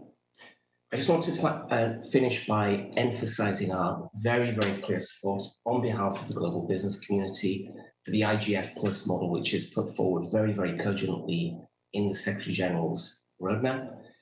It's very, very clear that the IGF has enormous strengths and is valued incredibly highly by the global business community. And those strengths and that contribution to the dialogue about digital cooperation need to be enhanced. As a constituent of the Secretary General's Roundtable on Recommendation 5A/B, it'll come as no surprise that we fully support the idea of raising the profile of the IGF, but also improving the dissemination of IGF outputs. How do we get greater knowledge of the fantastic work that the IGF does on the ground by people making decisions, whether that's business, governments, or civil society? We also would fully support the idea of streamlining the IGF's agenda to focus on core critical issues. And the final thing we'd like to see is greater collaboration and greater synergy between the work of the IGF and other relevant bodies. I hope that's helpful by way of an initial reaction to the report, but let me just say this. On behalf of ICC, the companies within our global network, you can count on our full support to ensure effective governance models are developed through the roadmap. And thank you again for the tremendous work you've done to date. Thank you. Thank you so much, Andrew. Our next speaker is Mr. James Roscoe, the Deputy Permanent Representative of the United Kingdom of Great Britain and Northern Ireland. Many thanks. James, please. Yes, thanks very much, Yuping. And can I just start by extending my congratulations to Fabrizio and the whole team for the work on the roadmap and for chairing this marathon series of events to mark the launch. I think they've provided a real opportunity to begin to explore the actions that are set out by the Secretary General. And it's just been great to hear the thoughtful and engaged contributions from so many speakers, both last week and today. I think, when we look at this subject, it's just increasingly clear that improving cooperation on digital issues is really critical. And it's absolutely clear that that can't be just intergovernmental cooperation. We need to support frameworks that build cooperation between all of the stakeholders involved here. And as I said in the discussion last week, the UK is a strong supporter of the Internet Governance Forum, and the IGF plays, we think, a unique role as a bottom-up multi-stakeholder platform, but anchored in the United Nations. So during the working group discussions, we were really pleased to see such widespread commitment to strengthening the IGF, and it was great to hear it again just there from Andrew with respect to the business community. We think the IGF has a strong mandate, and we think it does really good work, but we need to make sure it continues to be fit to tackle the challenges ahead, so the challenges of the next 15 years, not the last 15 years. So we fully support the steps set out by the Secretary General, and we're ready to play our part. And we really hope we can harness the energy of this moment to take that action. One of the steps that we've taken is the UK donated over $300,000 to the IGF Trust Fund in order to transform the IGF's website, because I think COVID-19 has shown us how important online access is. And we want the new website to allow more people in more places to be able to benefit from the work of the IGF, and also to critically give them access and new tools for participation. The great strength of the IGF is that it brings stakeholders from different communities together to forge the kinds of partnerships and dialogue that we need to achieve greater digital cooperation. So we look forward to working with all of those stakeholders to build an IGF Plus and to use that to improve digital cooperation across all communities. Thank you. Thank you so much, James. Our next speaker is Ms. Ellen Blecker, the chair of the ICT Policy Committee for the U.S. Council for International Business. Ms. Ellen Blecker, Ellen, you have the floor. Good morning. Can you hear me? Yes, please go ahead. Great. I don't know if you can see me also, but I'll jump in. Thank you, Mr. Chair and Ms. Chair and all the co-collaborators here today. My name is Ellen Blecker, and I work for the Walt Disney Company. But today I'm speaking on behalf of the U.S. Council for International Business, a U.S. industry association comprised of 300 U.S. business members. We have actively provided inputs into this process at every stage and have been enthusiastic participants in the IGF for the past 14 years. We truly appreciate the inclusive approach of the Secretary General's office in conducting these dialogues. We want to echo the statements that have been made on the importance of leveraging digital tools to accelerate progress, particularly for underserved groups. We applaud the Secretary General for recognizing the importance of a multi-stakeholder framework for the consideration of internet governance and digital economy issues. we believe a multi-stakeholder model continues to be the best method to enable whole of society solutions which avoid unintended consequences and are grounded in democratic values and principles of transparency, accountability, and consensus. Similarly, we are very pleased that the UN is ready to serve as a platform of such dialogue on issues regarding to emerging technologies and the introduction of a multi-stakeholder digital inclusion coalition with its focus on data-driven solutions. We welcome the appointment of a technology envoy, which can play an important role in supporting the SG's goal of encouraging a more coherent, strategic approach to emerging technologies. The role will be most effective if it too is grounded in principles of multi-stakeholder dialogue and transparency. We agree that, as the report said, there is a momentum in support of the IGF Plus model, and it is our view that the IGF Plus model will best foster digital global cooperation. We urge consideration of our recommendation regarding IGF funding that would professionalize the function, allow partnerships with philanthropic organizations, enable charitable contributions of any size, and provide the necessary budget transparency. Finally, the stakeholder community needs to thoughtfully explore how to address the call for actionable outcomes at the IGF. Over the last 3 years, we've seen innovations in this regard, which combined with the envisioned cooperation accelerator and the policy incubator functions, provide a substantive starting point for further evolution. We look forward to continued discussions on how we can make the IGF Plus, as outlined on paper, a reality. Thank you. Thank you so much, Ellen. Our next speaker is Ms. Butina Gormazi, the Director of Digital Development at the World Bank. Ms. Gormazi, Butina? Possibly a connection problem. We'll come back to the World Bank a little later. One more chance for Ms. Butina. I don't hear a response. Let's move on to our next speaker, and hopefully we'll be able to reconnect with the World Bank. Our next speaker then is Ms. Simonetta Di Poppo, Director of the UN Office on Outer Space Affairs. Simonetta, please. Oh, can you hear me? Simonetta? Yes, please go ahead. Yeah, thank you. So thank you very much for the floor, and thank you very much for this wonderful and very interesting afternoon, at least afternoon for us here in Vienna.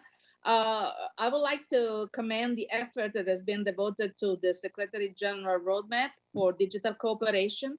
The implications of the digital age to global interdependence, the economy, and our way of life are already enormous and will be even more evident in the coming years. Working together is the only means to ensure that this will be an era of prosperity, equality, justice, responsibility, and sustainability. Why it is important that we join forces.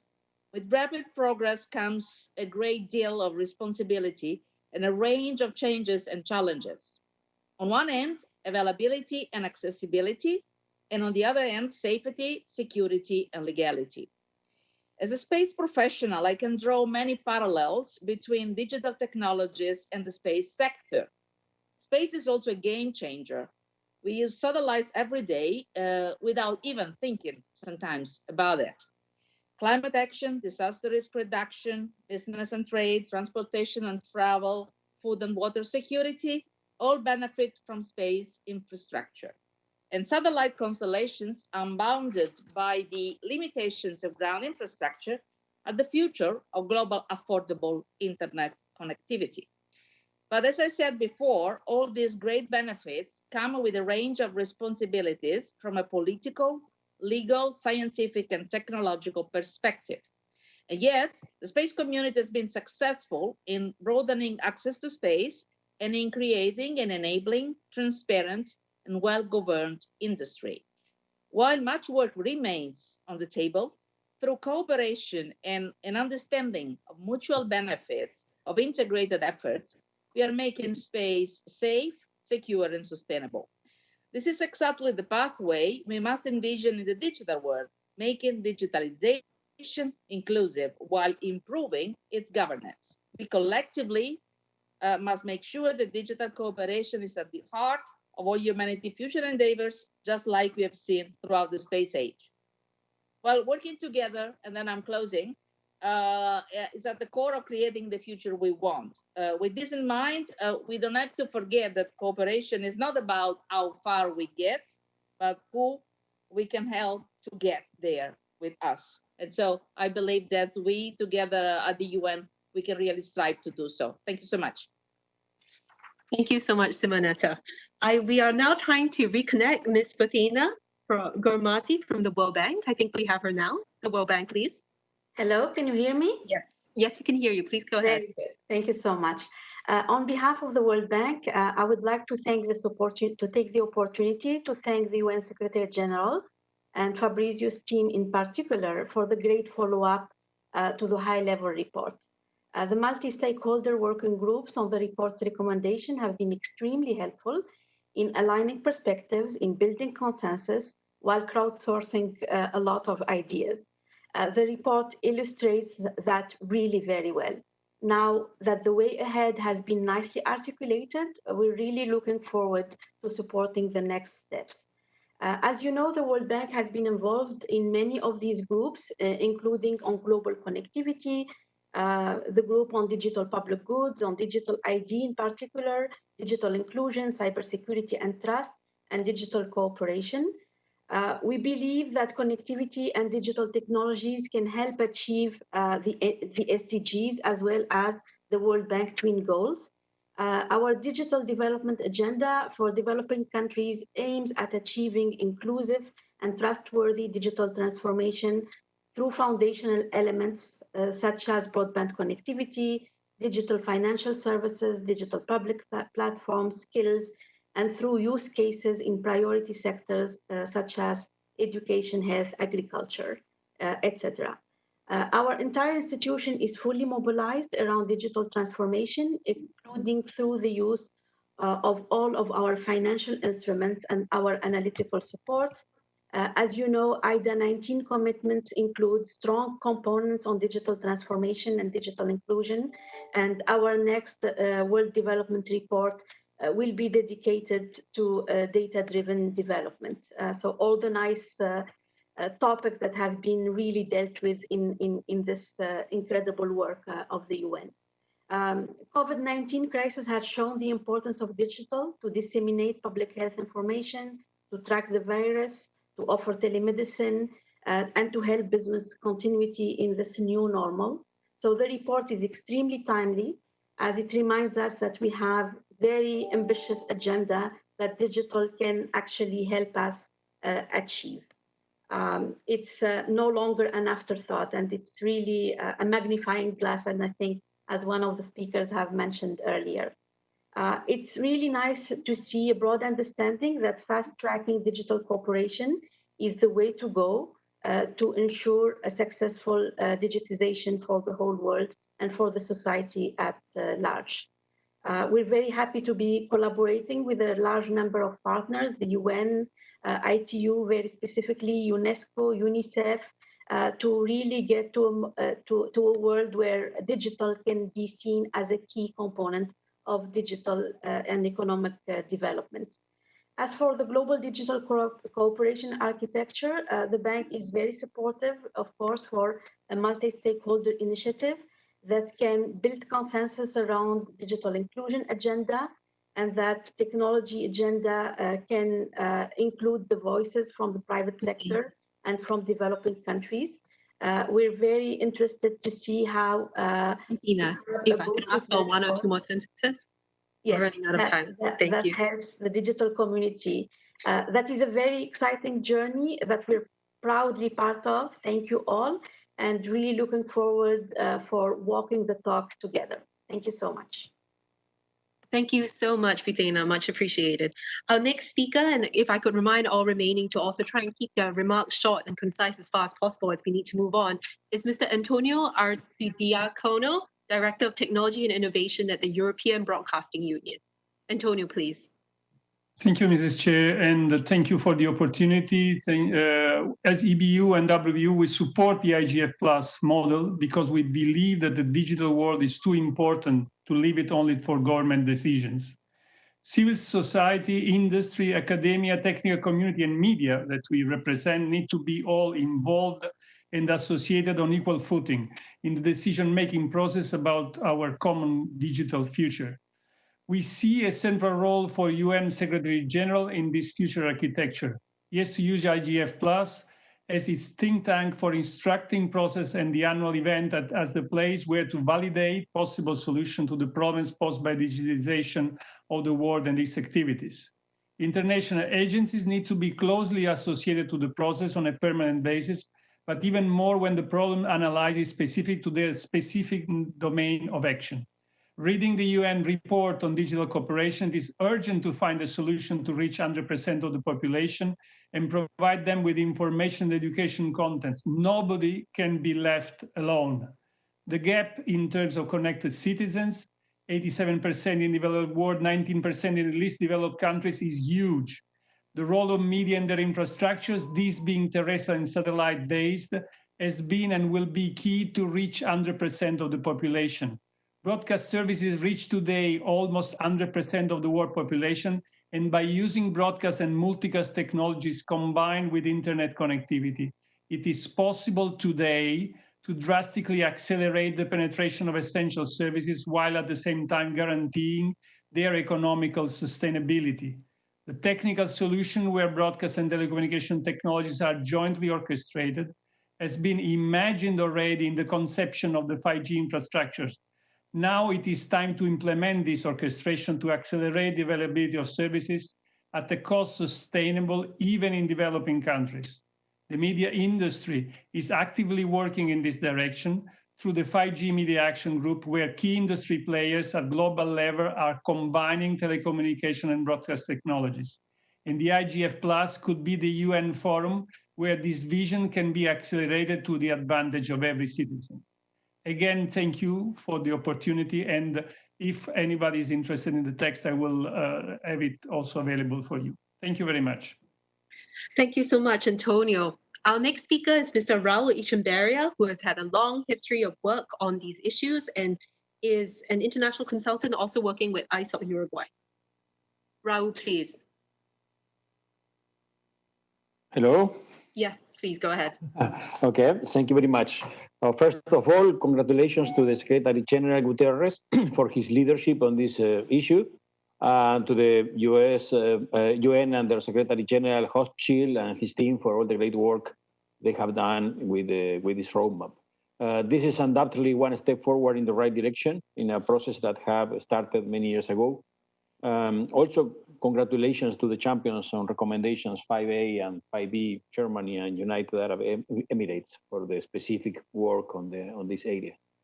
The roadmap includes very useful and valuable recommendations on the future of digital cooperation architectures.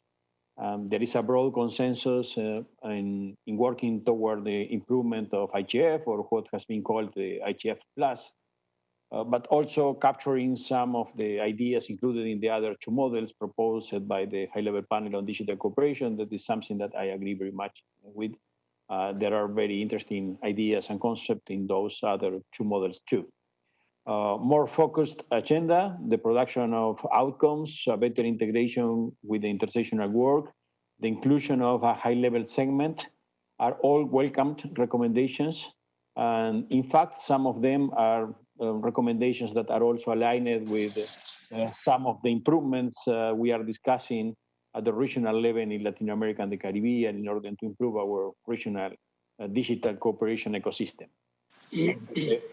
The decision to hold IGF 2020 fully online gives us a huge opportunity to experiment with some new ideas and also to work hard to have a different IGF in 2021. We will have more time to include some of those recommendations that are included in the report.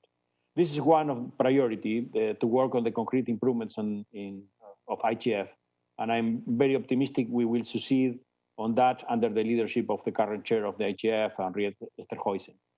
As the Secretary General says in the report, consultations on digital architecture will continue in the near future. There is still a lot to do. And one of the most important things we have to address is how to make the different pieces of the ecosystem to coordinate much better. I have promoted the concept of chain values, what could imply to see the ecosystem as a series of chains dealing with different topics from different perspectives. It is important that each mechanism, forum, and bodies understand what are the chain values they participate in, and what is the value they add to the chain, what are their objectives, and what are the other organizations and forums they have to relate to.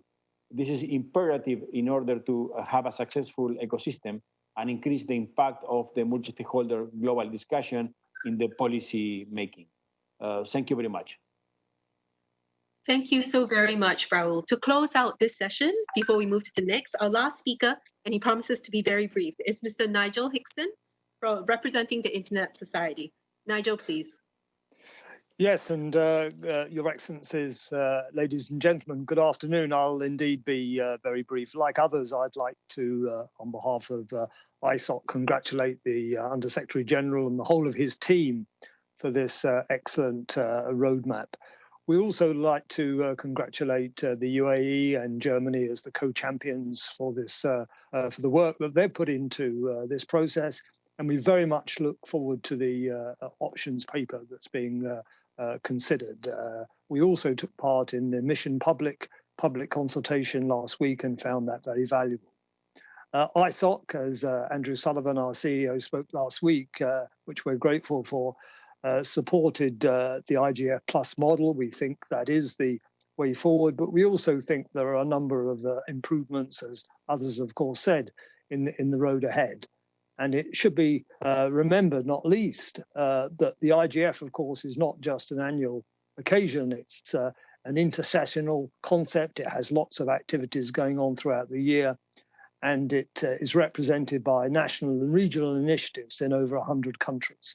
And that has to be taken into account in the process going forward to improve what the IGF does as a truly multi-stakeholder process. Thank you very much indeed. Thank you. Thank you. I think those were very helpful comments on the architecture of digital cooperation. We now move on to the question of a global declaration on digital trust and security. You know, I think I've mentioned that there's a proliferation of governance mechanisms, unconnected or loosely connected, some and fragmented. I think when it comes to common undertakings and the articulation of common principles, we witness something similar. There are many proliferation of such declarations, but what is lacking is one that is all-embracing, that is cross-cutting, and that is universal. Where declarations exist, they tend to be either very specific on specific areas of focus of a community, or they lack universality. So if we are to move forward, if we're to avoid a fragmentation of the internet, of digital technologies in ways that would undermine their true value as something that can better connect the world, better serve the world, better serve the sustainable development goals, then we need the articulation of common cross-cutting principles that will uphold trust and trustworthiness, that will uphold security in the broadest sense of that word. And it's with that in mind that the roadmap proposes the articulation at a high level, at a senior political level, of a series of principles for enhancing globally digital trust and security. We've been fortunate in the discussion of this to have a number of extraordinary champions, including the tech ambassador of the Netherlands, Timo Costa, Estonia and Uruguay.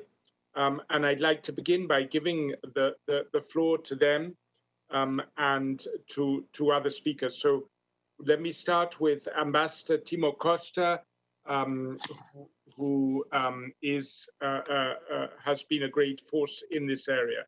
Timo, over to you.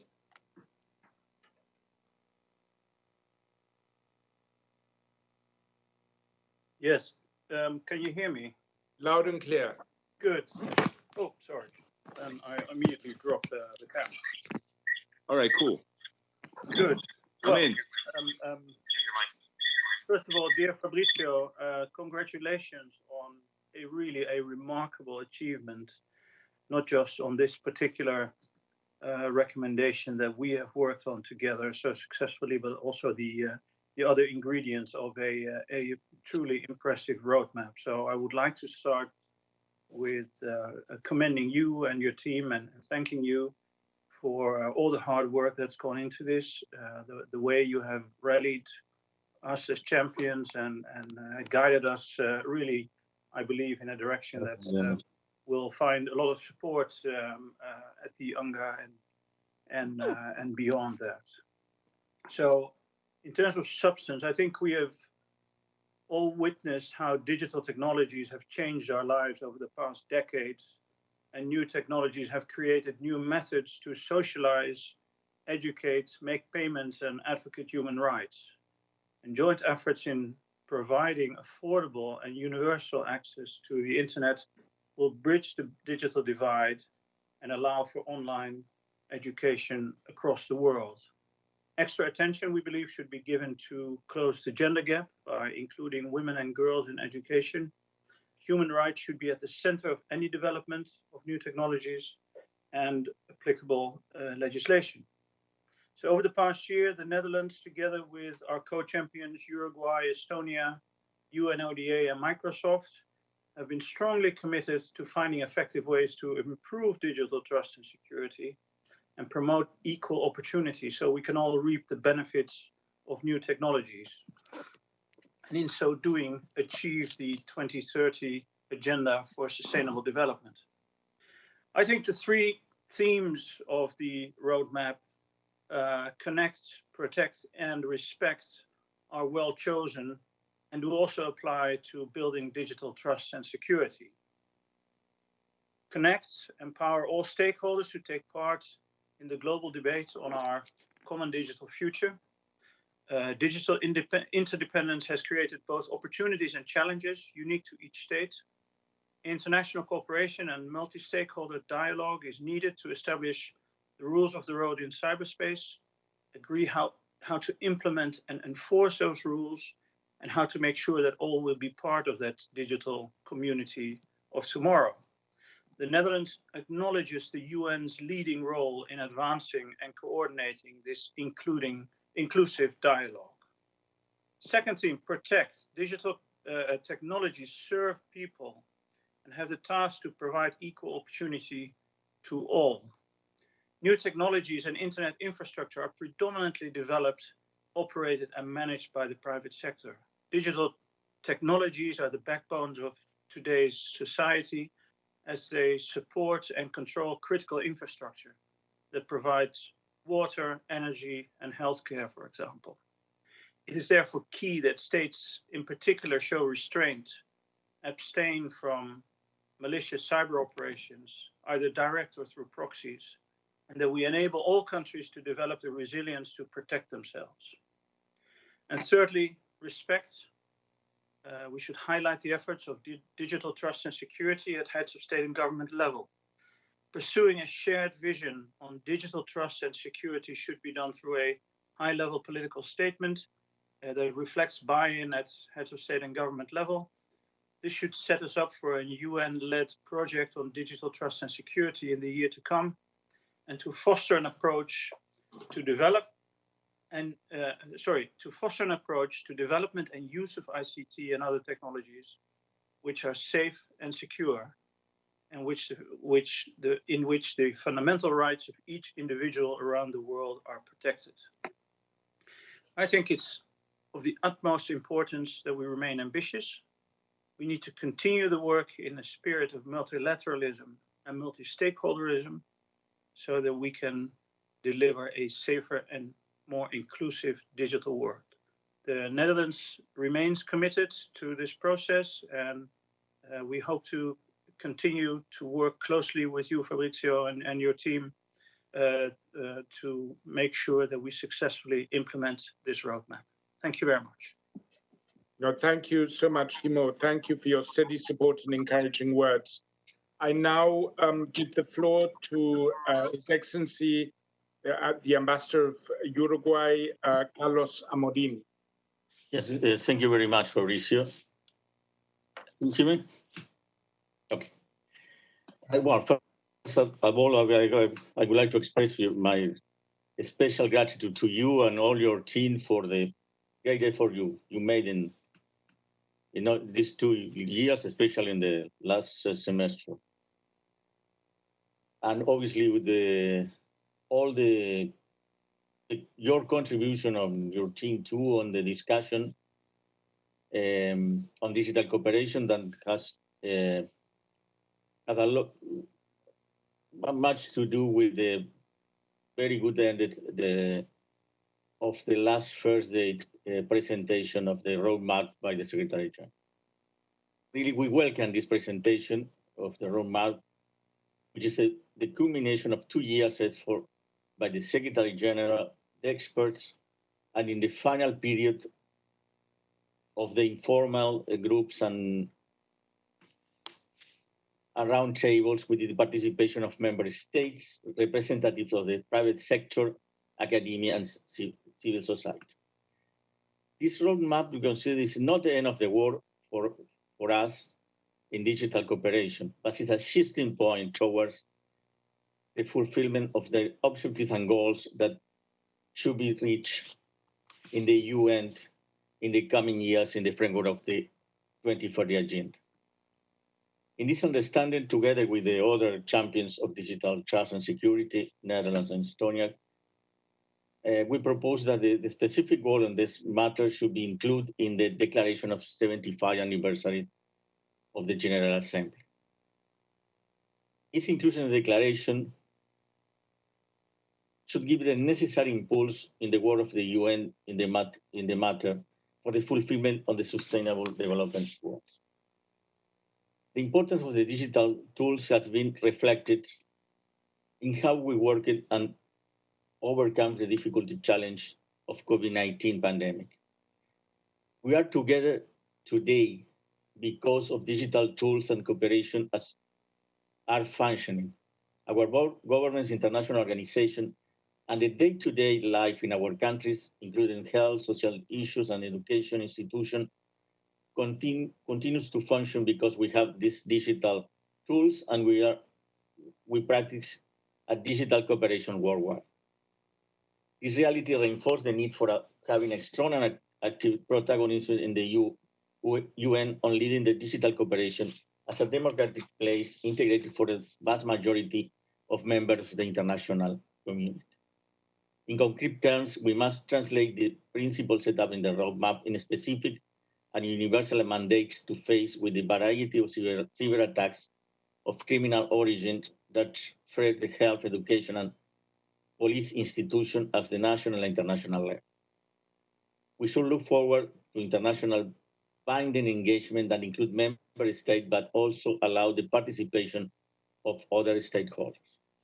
We must advance in the discussion and approvals of North in order to seek advance and reform the international law applies in the use of ICT, North of responsibility-based behavior and related capacity building efforts, as well as the establishment of regular international dialogue in the issue. I want to try to cut out my intervention a little bit.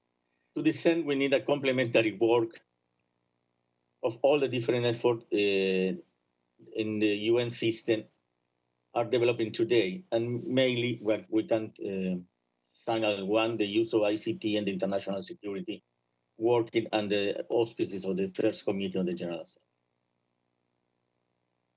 Having in consideration all the current initiatives and processes within the UN, it will be important for international community also prioritize broader issue of trust and security to reap up the benefit of the digital domain in collective efforts to achieve the Sustainable Development Goals.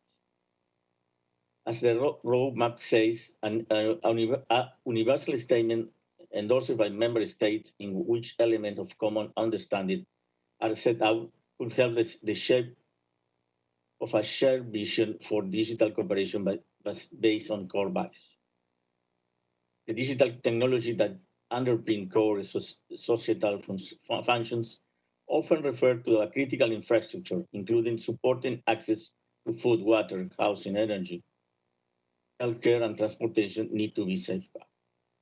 We consider that 75 G8 will be the ideal opportunity for adopting concrete decisions on this direction. Well, in this context, also, we obviously, in trust and security, we need to guide by objectives and principles. We, in our group, with the other champions, we agree in some goals and objectives and principles, but let me just, in order to end, remember a couple of things that we consider that these objectives we frame in some principles that are vital for us, that digital technology must be developed to advance the sustainable development goals and deploy in a manner that narrow the digital divide and promote social and economic progress for all. And I suppose we agree totally with other champions that the human rights and fundamental freedom should be protected online. We must ensure that rights and freedom protected offline should be also protected online as well. We must respect the rights of individual internet users in a way that is consistent with international human rights law, including by promoting protections, privacy, and personal data, as well as access to information and freedom of expression in both public and private sectors. Thank you very much. Thank you, Ambassador, and thank you for your leadership in this area. I'd now like to give the floor to our third champion, the Estonia, and we have the Deputy Permanent Representative of Estonia, Madam Anneli Vares, with us. Hello, good morning, good afternoon. Thank you very much, Under Secretary General, for organizing this extremely interesting journey through all the different work streams and work of the roundtables that has been happening throughout the past months, even despite of the lockdowns. And please also let me to start with congratulating the Secretary General and of course Mr. Hoxha, your team for finalizing of the roadmap for digital cooperation. We strongly believe global coordination for digital cooperation and capacity building is urgent, and the multi-stakeholder approach taken by the Secretary General is the only possible way to move forward. We are very grateful for the opportunity to be part of the process, and particularly since the end of the 2019 as one of the 5 champions of the high-level panel recommendation for digital trust and security. And trust and security in the digital space are not novel concepts. However, sometimes mistakenly considered as something limited to the first committee discussions only. Trust and security are preconditions, actually, thus enablers for our digital functioning, both individual as well as societal level. The COVID-19 pandemic has shown how much our societies depend on stability of cyberspace, meaning trust and security have become even more relevant than ever. The lockdowns increased the usage of and our reliance on the internet and the services it enables. Thanks to our interconnected world, many of us have been able to continue with our education and daily work tasks. However, the pandemic has also brought out vulnerabilities and increased the digital divides. So when Estonia joined, one of our goals was to identify those gaps and divides and discuss how to address the vulnerabilities, keeping the coordination, capacity building, the protection of human rights online in the focus. And as our contribution to the process, Estonia carried out the mapping studies in order to learn about the expectations of the recommendation for constituents on the outcome of this process. And the study we conducted had actually 3 main findings. First, a more comprehensive overview of the existing initiatives could enhance the understanding on these initiatives and contribute to achieving their full potential. Second, more coordination between the existing initiatives could lead to a more efficient multi-stakeholder cooperation towards digital trust and security. And third, links between digital trust and the SDGs could be further explored. So the responses to the mapping study highlighted that this recommendation is a necessary step toward a more secure and confident digital environment. The roundtable reflected the need to design and promote a shared global narrative for a more stable digital development. The roundtable also noted a high number of existing relevant and universal frameworks, as well as principles that could be promoted by the process of this recommendation. And building on these initiatives, we would be able to contribute to achieving several of the specific SDGs, if not all. So there was a strong consensus among the champions and the whole constituency that in order to close gaps and narrow divides, we need to focus on capacity building based on the existing initiatives. We would encourage to build the future activities now upon them and elaborate a shared global narrative towards digital trust and security. And therefore, we believe that it would be useful to move forward with multi-stakeholder approach to trust and security, taking into account existing initiatives and working towards a shared and universal vision, which could help us to close the digital divides. And let me finalize with a more general note. COVID-19 has created an extraordinary momentum for global digital leap. We should maintain the existing dynamics and advance in the light of this readiness for a change. In order to continue supporting Secretary General's efforts to accelerate the capacity building processes and close the digital divides, keeping up with Agenda 2030 ambition, Estonia, together with Singapore, will convene a high-level conference on 1st of July on the topic of closing the digital divides, digital response to COVID-19. The international video conference on the level of foreign ministers in all of its would aim to stress the importance of digital transformation in all of its aspects. Our intention is to call on all interested countries to join the conference on ministerial level. We will be looking forward to seeing you there. So thank you very much, Mr. Hochschild, fellow champions and members of the constituency and all other colleagues and friends. Thank you very much. Thank you so much. And we're deeply grateful to Estonia, as also to the Netherlands and Uruguay for their leadership in this area. We have three more high-level speakers before we go to the discussants. And I'm afraid I haven't been very good at keeping time. So if I could, plead with you to try and be relatively concise in your remarks. So first is my good friend and very admired colleague, the Undersecretary General and High Representative for Disarmament Affairs, Izumi Nakamitsu. Izumi, over to you. Thank you. Thank you very much. Well, first of all, Fabrizio, it's really heartening to see this roadmap is out. Congratulations, Ambassador Kostner, Ambassador Amorin, and fellow panelists. As a member of the UN Secretariat, I will also echo sincere thanks of the Secretary General and Under Secretary General Hochschild for those member states of the United Nations that have come around and really engaged in depth and accompanied the making of this roadmap and now also joining forces to support the implementation.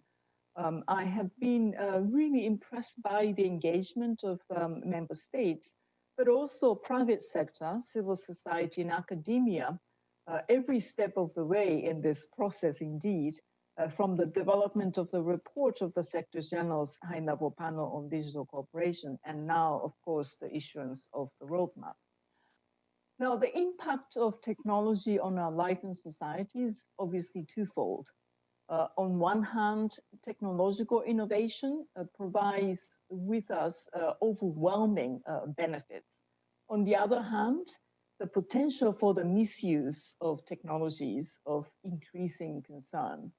And as the High Representative for Disarmament Affairs, I am particularly concerned with the use of technologies as it impacts peace and security. So it's the second aspect.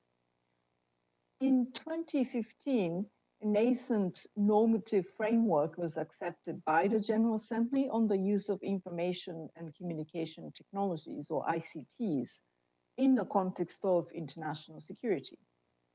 This nascent framework includes that international law applies in the use of ICTs and consists of voluntary, non-binding norms on responsible state behavior and practical measures for confidence building and capacity building. This framework, which guides actions of the international community, is now being further developed and built upon through two processes within the United Nations. Obviously, the open-ended working group and a new group of governmental experts. And I would say in other platforms, the impact of technology on international peace and security is further looked into. I just left the meeting of the Secretary General's Advisory Board on Disarmament Matters a few minutes ago. And this session of the board's discussions also looking into impact of technology, including digital technology, and how that might impact a need for a new vision for arms control and disarmament. So although it is, of course, vital, safeguarding the digital space is not only about international security. I am fully aware of that. Digital technologies increasingly impact every aspect of our lives, and therefore making cyberspace more secure is also about safeguarding human rights, promoting safety, human security, and sustainable development. The message of a secure and safer cyberspace in every aspect, and that is the benefit and responsibility of all of us, needs to continue to grow and reverberate. I would therefore like to really take this opportunity to highlight the proposal to develop a universal statement in support of digital trust and security in the Secretary General's roadmap. Such a statement would reinforce our common commitments in partnership with all to work together to implement a shared vision for digital cooperation based on global values and fulfill to the Sustainable Development Goals. If there is one lesson to be learned from the current COVID-19 crisis, it is that more than ever, we need to take concerted, coordinated, multi-stakeholder action. We can only beat the pandemic, and we can only effectively ensure a safe and secure digital realm if we do so collectively by implementing our commitments, building mutual trust, and raising each other's capacities. And I think this development of a statement will definitely help us in that direction. Thank you very much, Fabrizio. Again, congratulations, and we stand ready to work with you fully. Thank you so much, Izumi, also for your insightful remarks. I'd now like to give the floor to our other champion, Microsoft, and we're very lucky to have the Kate O'Sullivan, the General Manager of Digital Diplomacy for Microsoft. Kate, over to you. Thank you. Excellencies, distinguished colleagues, partners, and friends, I'm grateful to be here with you today and honored to have been able to represent Microsoft throughout the Roundtable dialogue as a co-champion for digital trust and security, contributing to this landmark report.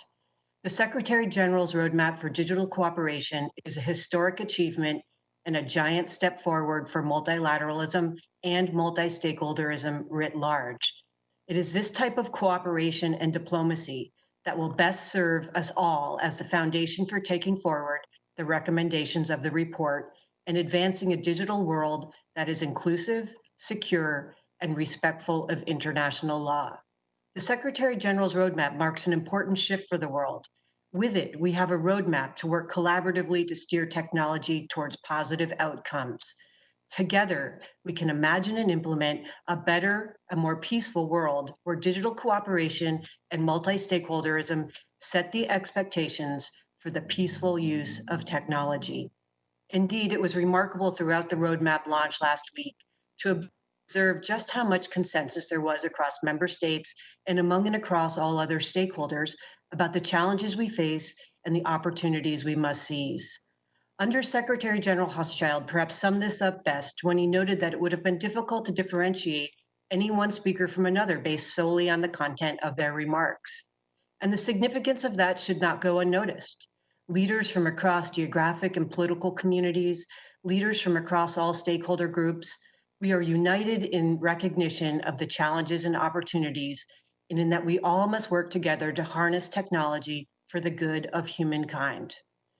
Digital technology can, and indeed it must, play a positive and responsible role in advancing human rights and in achieving each of the 17 Sustainable Development Goals in the United Nations 2030 Agenda.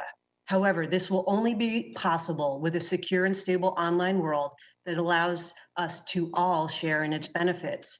And this is especially true for the estimated 4 billion people, half the world's population, who will be connecting to the internet for the first time in the coming years, and who stand to gain the most from increased access to technology during this time of digital transformation.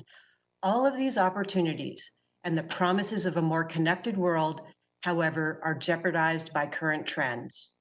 Cyber conflict is an issue we cannot ignore. Cyber conflict is on the rise with precipitous year-over-year increases in the most sophisticated cyber attacks. This results in serious risks for individuals and organizations of all sizes, with spillover effects that can negatively impact entire communities and populations. It also leads to increasingly serious threats to peace and security. This is an issue which we can no longer drag our feet in addressing comprehensively, as the dangers of inaction continue to mount. We do not need to look far to see the dangerous impact of cyber attacks. As the world confronts the ravages of the COVID-19 pandemic, our frontline healthcare personnel and healthcare infrastructure systems have had to face another scourge, cyber attacks.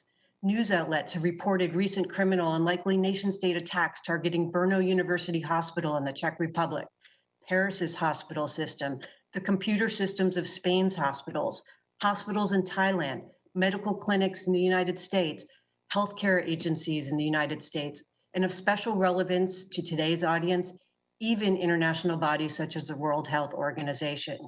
These cyber attacks put the most vulnerable amongst us at risk of peril. As the roadmap notes, civilian hospitals and critical healthcare infrastructure have to be inviolable, not only in times of armed conflict, but at all times. We are grateful for the tireless work of the International Committee of the Red Cross for their leadership on this issue. And thankfully, we have seen growing consensus about the need to outlaw these types of attacks. We have seen government statements from a great many governments highlighting how cyber attacks on healthcare systems transgress international commitments. We have seen over 100 international legal scholars come together in the Oxford Declaration, detailing how attacks violate international law. We have seen many of the world's most notable humanitarians join the International Committee of the Red Cross and the Cyber Peace Institute to call for the protection of the healthcare sector from cyber attacks. But let's also be clear, the dangers presented by cyber conflict go well beyond the threats during this current pandemic. They go beyond threats to specific organizations, sectors, or even nations. We heard repeatedly in the statements last week just how fundamental digital technology will be to achieving each of the Sustainable Development Goals. If we cannot improve digital trust and security, we will jeopardize our ability to move this global shared agenda, this roadmap forward, and we will thus severely limit our shared imperative for prosperity and dignity for all. All of us convened here today represent stewards of the digital domain and have a role to play in protecting it. And now we must pivot to action. And again, in the words of Undersecretary General Hochschild, we must unite in purpose. The time to act and to set meaningful expectations for normative behavior is now. We look with hope and anticipation to the potential of the ongoing United Nations Open-Ended Working Group and the group of governmental experts on responsible state behavior online to continue to advance negotiations to continue to identify and commit to norms, and to continue to clarify expectations. In full support of both of these dialogues, we also hope that the 75th United Nations General Assembly this September will provide an opportunity for member states to highlight and publicly declare this issue, peace and security online and the need for cooperation, as central to the core mission of the United Nations itself in this digital age. Such a political commitment would invigorate ongoing dialogues and be consistent with the guidance provided in the roadmap that the UN began working towards, and I quote, a universal statement endorsed by member states in which elements of common understanding are set out to shape a shared vision for digital cooperation based on core values. The digital technologies that underpin core societal functions, often referred to as critical infrastructure, including supporting access to food, water, housing, energy, and care and transportation, need to be safeguarded, end quote. This is the kind of commitments nations everywhere should be willing to stand behind, and stakeholders of all stripes should be able to applaud and support in word and deed today and tomorrow for as long as it takes. Microsoft stands ready to continue to support these efforts alongside other members of industry to provide guidance, share expertise and experience, as well as support capacity building and the implementation of norms and expectations so that all nations and all peoples may leverage a reliable, secure, and safe online world and pursue shared prosperity. Thank you very much. Thank you so much, Kate, and we really appreciate the very close cooperation with Microsoft and your inspiring words. Finally, we're going to hear from Adrian Lovett, the President and CEO of the World Wide Web Foundation. Adrian, over to you. Thank you very much, Fabrizio. Excellencies, ladies and gentlemen, thank you for the chance to join this very timely discussion. We all know that digital technologies and the web are today embedded at the heart of our societies. It's how we talk to each other, how we learn about the world, we bank, we shop, and increasingly how we access government services and even vote. And with COVID-19, we've turned to the web like never before. So if digitization is to continue to play such a central role in our world, two things are absolutely clear. Firstly, these technologies must be available for everyone, everywhere. And secondly, they must be safe and trusted. A safe and empowering web is our destination, and the excellent digital roadmap for digital cooperation will help us get there. So I'd like to suggest briefly 4 areas where action is needed and which might, Fabrizio, inform perhaps the declaration being considered today. Firstly, as we build a digital world that is secure, safe, and empowering, we mustn't forget that half the world can't access the web at all. And I'd like to echo the words of Sir Tim Berners-Lee, the founder of the Web Foundation, and of course the inventor of the World Wide Web, who said with you, Fabrizio, last week at the launch of the roadmap, our #1 focus must be to close the digital divide. We need to do that quickly. We have a UN Sustainable Development Goal to connect everyone in the world by this year. We have a target of the UN Broadband Commission to ensure 3/4 of the world's people are connected by 2025. We're currently set to fail on both those targets. And this at a time when we now know more than ever in this global pandemic that access to the web is not a luxury, it's a lifeline. It should be seen as hardly less fundamental a need than clean water or basic education. And we need to be ambitious, going beyond basic access to embrace the notion of meaningful connectivity so that people have the data speeds and the devices that they need to use the full power of the web. As the members of the Alliance for Affordable Internet have said, a coalition that we proudly host and lead here at the Web Foundation, we can no longer see digital access as simply off or on. Without meaningful connectivity, the true value of the web, one with trust and security at its heart, will remain out of reach. Secondly, safety and trust requires action for specific vulnerable groups. Access, getting online, as we've said, is half the battle, but getting online is not enough. We want people to connect not just to any web, but to a safe and healthy and secure one. And there are some specific risks for too many people at the moment to that. One of the biggest threats is the rising tide of online violence and abuse. Women bear the brunt of this, and women of color in particular. The Web Foundation survey found that 52% of young women and girls had experienced online abuse. The Web Foundation is now working with women's rights organizations and major tech platforms to build innovative policy and product solutions to tackle this problem. It's also vital that governments and companies recognize the special status of children in the digital world. Children must be protected online, just as they should be in the real world. I've been proud to work on this as a member of the UN Broadband Commission, and I'm glad that in the next session, I think this will be addressed when you hear from the Global Partnership to End Violence Against Children. And as Kate O'Sullivan just highlighted from Microsoft, sophisticated cyber attacks threaten our most important national infrastructure, from energy grids and communications networks through to our basic democratic processes. And I was proud to join that call from Microsoft and others for governments to protect the healthcare sector from attacks that threaten the hospitals fighting to keep people alive during this pandemic. My third point is this: in building a digital world where trust and security are paramount, we need to avoid the sense of a false choice between the effective use of data and the necessary safeguards to protect privacy. And there can be no better example of this than the challenges of the COVID-19 pandemic that we're all now facing. One of the earliest examples of epidemiology was in 19th century Britain, when there was a widespread belief that diseases like cholera and bubonic plague were caused by polluted air. As a cholera outbreak took hold in central London, it was data that challenged this incorrect theory of transmission, plotting cases and observing that they were clustered around, as it turned out, a water pump in the Soho area of the city, identifying the pump as the source, removing the pump handle and solving the problem.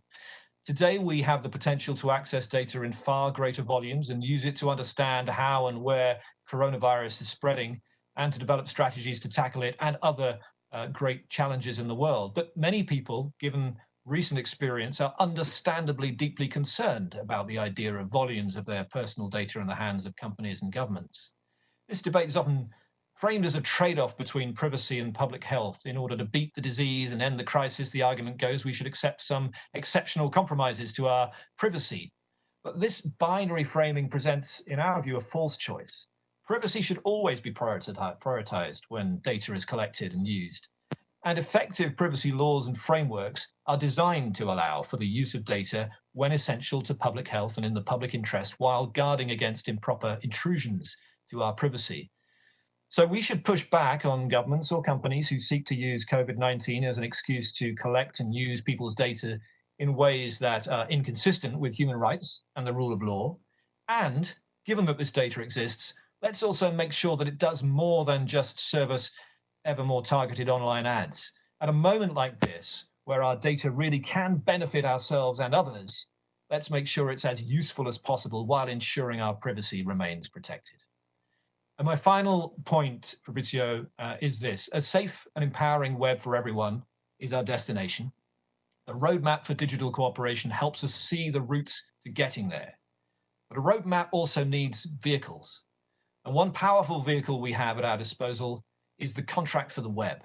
It was launched by Sir Tim Berners-Lee at last year's Internet Governance Forum, where many of us were gathered in Berlin.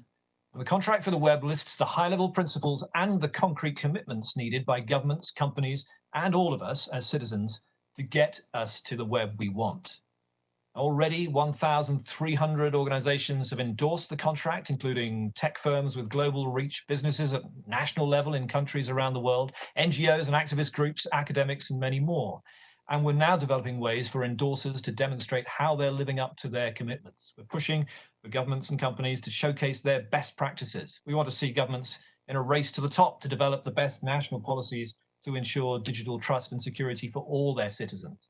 We want companies competing to design privacy settings that actually deliver meaningful transparency and control to customers. So we're thrilled that the contract for the web has been included in the roadmap as one of the important multi-stakeholder efforts addressing rising threats in the online world.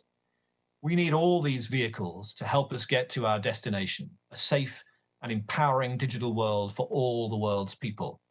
And we need the convening power of the United Nations and its digital roadmap to help us get there. Thank you. Thank you so much, Andrew. I am now going to open the floor to our discussants. Our first discussant is Ambassador Mikael Ekman, the Technology Ambassador for Denmark. Mikael, please. Thank you very much, colleagues. And let me just say, by having participated in a few of these sessions now since Thursday, it's clear to me that you have not only managed to create momentum around the roadmap, but also really facilitated an important discussion around some of the key themes in there. And I think today's session is no exception. So congratulations on that. As we stated during Thursday's launch, we welcome and support the roadmap from Danish side. We're particularly happy with the strong emphasis on digital inclusion and affordable access to the internet, on human rights, and on the multi-stakeholder approach, all very important themes.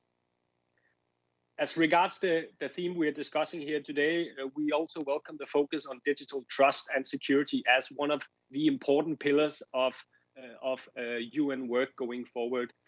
And we believe this is more important than ever due to at least three reasons. Firstly, over the past months, we faced not only a global pandemic, but also what some experts call a global infodemic. Disinformation and malicious cyber actors have really exploited the COVID-19 crisis, as Kate O'Sullivan rightly pointed out a little while ago. So while emerging technologies in many positive ways have helped us both navigate and connect during the crisis, it has also reinforced the need to be vigilant and counter the increasing level of online threats that we're facing. Secondly, the fundamental nature of the global IT infrastructure is under pressure of fragmentation. Now more than ever, we need to protect and promote a free and open global internet that works to the benefit of all of mankind. And thirdly, going back to the previous session a little earlier this morning, emerging technologies such as AI, IoT, and others bring with it huge opportunities, but certainly also some new risks. And understanding and addressing the impact of these technologies on our digital trust and cybersecurity will be of paramount importance in the years to come. As regards the proposal on a new global commitment, we find that three elements in particular will be important as we take this on. Firstly, in the past years, we have taken important steps towards addressing the threats to citizens of the online world. And it's crucial that any new global commitment on digital trust and security builds on existing results and initiatives to avoid any kind of backtracking. This includes, of course, the 11 voluntary norms of responsible state behavior in cyberspace. An absolute priority must be to address the... If I could ask you to sum up quite quickly. Yeah. Thank you. And an absolute priority must be to address the immediate threats to an open, neutral, and secure global cyberspace. I believe the 11 norms here will be absolutely crucial. Of course, in this regard, it's also very important we don't duplicate the work of the UNGGE and the open-ended working group. And then lastly, let me just say that, of course, the future of the digital world is not only in the hands of us, the member states, it's very much so also in the hands of the companies. And here, both civil society and the tech industry needs to play a very important role. I'll leave it at that. Thank you very much. We look forward to continuing to contribute. Thank you so much, Ambassador, and apologies. We are running a little bit late on time, so if we could ask all speakers to try and be concise. Our next speaker is going to be Ms. Anna Jubin-Brett, the Secretary of the United Nations Commission on International Trade Law, the Director of the International Trade Law Division of the UN Office of Legal Affairs. Ms. Anna Jubin-Brett, please. Thank you very much, Excellencies, distinguished delegates, and digital collaborators. Let me first echo the sentiments of other speakers in welcoming the thorough and comprehensive roadmap and commend the Undersecretary General and his office in achieving with such agility the mammoth task of responding to the high-level panel's most interesting and thought-provoking report. I'm addressing you as the Secretary of the United Nations Commission on International Trade Law, one of the two legal bodies of the General Assembly, and we are busy in the field of international trade law. One of the key focuses of UNCITRAL is the promotion of digital trade through the establishment of harmonized legal texts that support the legal recognition of electronic communications and electronic signatures, accompanying the digital transformation in the law. And in this function, I cannot agree more with the introduction by USG Rothschild regarding the development of common principles. It is the more important as codes of conduct, principles, and standards are being developed in an atomized fashion, and we're currently facing more fragmentation than harmonization. Internationally developed principles in this area are key. In the roadmap, the Secretary General calls for the international community to prioritize broader issues of trust and security to reap the benefits of the digital domain in collective efforts to achieve the Sustainable Development Goals. In heeding this call, we must pause to remember that trust is a human state of mind that can be influenced but not replaced by digital technology and needs solid principles to be gained. Principles to promote trust in the digital space have been a focus of UNCITRAL's work in digital trade, where it has been particularly sensitive to the needs of developing countries to actively and safely engage in digital trade and thereby narrowing the digital gap. At present, we are finalizing a legislative instrument on the use and cross-border recognition of digital identity, identity management, and trust services, which builds on earlier work on electronic signatures and electronically transferable records. Among other things, the instrument requires public and private service providers to adhere to standards based on principles of transparency, reliability, and party autonomy, in addition to the UNCITRAL staples of technology neutrality and non-discrimination of electronic means. Anna? This is clearly responding to the acknowledgement of the high-level panel that digital technology must enable some new interactions that promotes trust, notably by verifying people's identities and allowing others to rate them. With this, I will pause and assure you of UNCITRAL's full commitment to work together with other stakeholders in the development of principles that are much needed in this area. Thank you very much.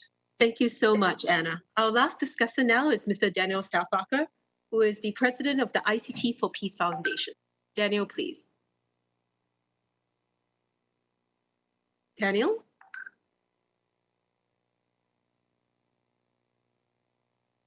Daniel, are you online? I see him online, but I do not see it. Well, perhaps we can come back to this and we can invite Daniel to give an intervention as we open the floor later. At this point, then we will go back to USG Fabrizio Horschiel, and we will pick up the other areas in the roadmap. USG, please. Thank you. I think on the, I'd like to thank all the previous speakers for their insights. You know, this is a very large theme, not least because the whole world is being transformed digitally. And it was very difficult for the roadmap to go into all areas in a similar level of depth. I think two themes that we tried to flag, but there are other, but do need further depth and consideration than the roadmap was able to go into. One is the digital impact on the environment. And we know that certain digital technologies, for example, blockchain mining, or even data storage, are incredibly energy intensive, and where the wrong sort of energy is used can have a very negative effect on the environment. But we know also that there are AI digital applications, AI applications that can help in better energy management and thus improve the conditions of our environment. But that is an area that certainly needs a lot more thought, and we're very lucky that the executive director of UNEP, of the United Nations Environment Programme, is with us to talk more on that. And a second topic I just want to flag, and we're very lucky to have Simon Zadek, the co-chair of the Secretary General, the Sherpa, Chief Sherpa, to the co-chair of the Secretary General's task force on this issue, to talk about this. The other area that is absolutely critical is digital finance and the advantages that can bring, but also some of the risks that are apparent. And we're lucky to have Simon to talk to that. But let me first give the floor to my colleague and much admired leader of UNEP, Ms. Inga Anderson, and then we'll go to Simon. So Inga, over to you. Thank you, Fabrizio, and to you and to everyone else. Thank you for this amazing job that everyone has been doing. in trying to promote this digital cooperation and understanding and a deepening of our understanding of the way forward. Look, we've just come into this crisis of COVID. No one thought that it was possible, and now we're realizing how very poorly prepared we are for risk. But ladies and gentlemen, I'm sorry to tell you that COVID is nothing compared to climate risk. And so it's but a small overture. And so I come to you with 4 key messages. And the first message is, and Fabrizio, as you rightly said, there are environmental threats, but there are also very much environmental opportunities that digital technology presents. And we are, as other speakers before me have said, entering the decade of action. And so this is an opportunity that we need to understand as this medium is becoming ever broader. We issue every year at UNEP the emissions gap report. That report that we issued in Madrid at COP25 last year told us that we are totally not on track. If we add up all of the NDCs that countries have come up with, we are, and if they fulfill what they promised in Paris, which is not a given, we will have a 4-degree world. That is not a world we want to arrive at. And so what we made very clear is if we want to arrive at a 1.5-degree world, we need to shave off carbon emission at 7.6% every year.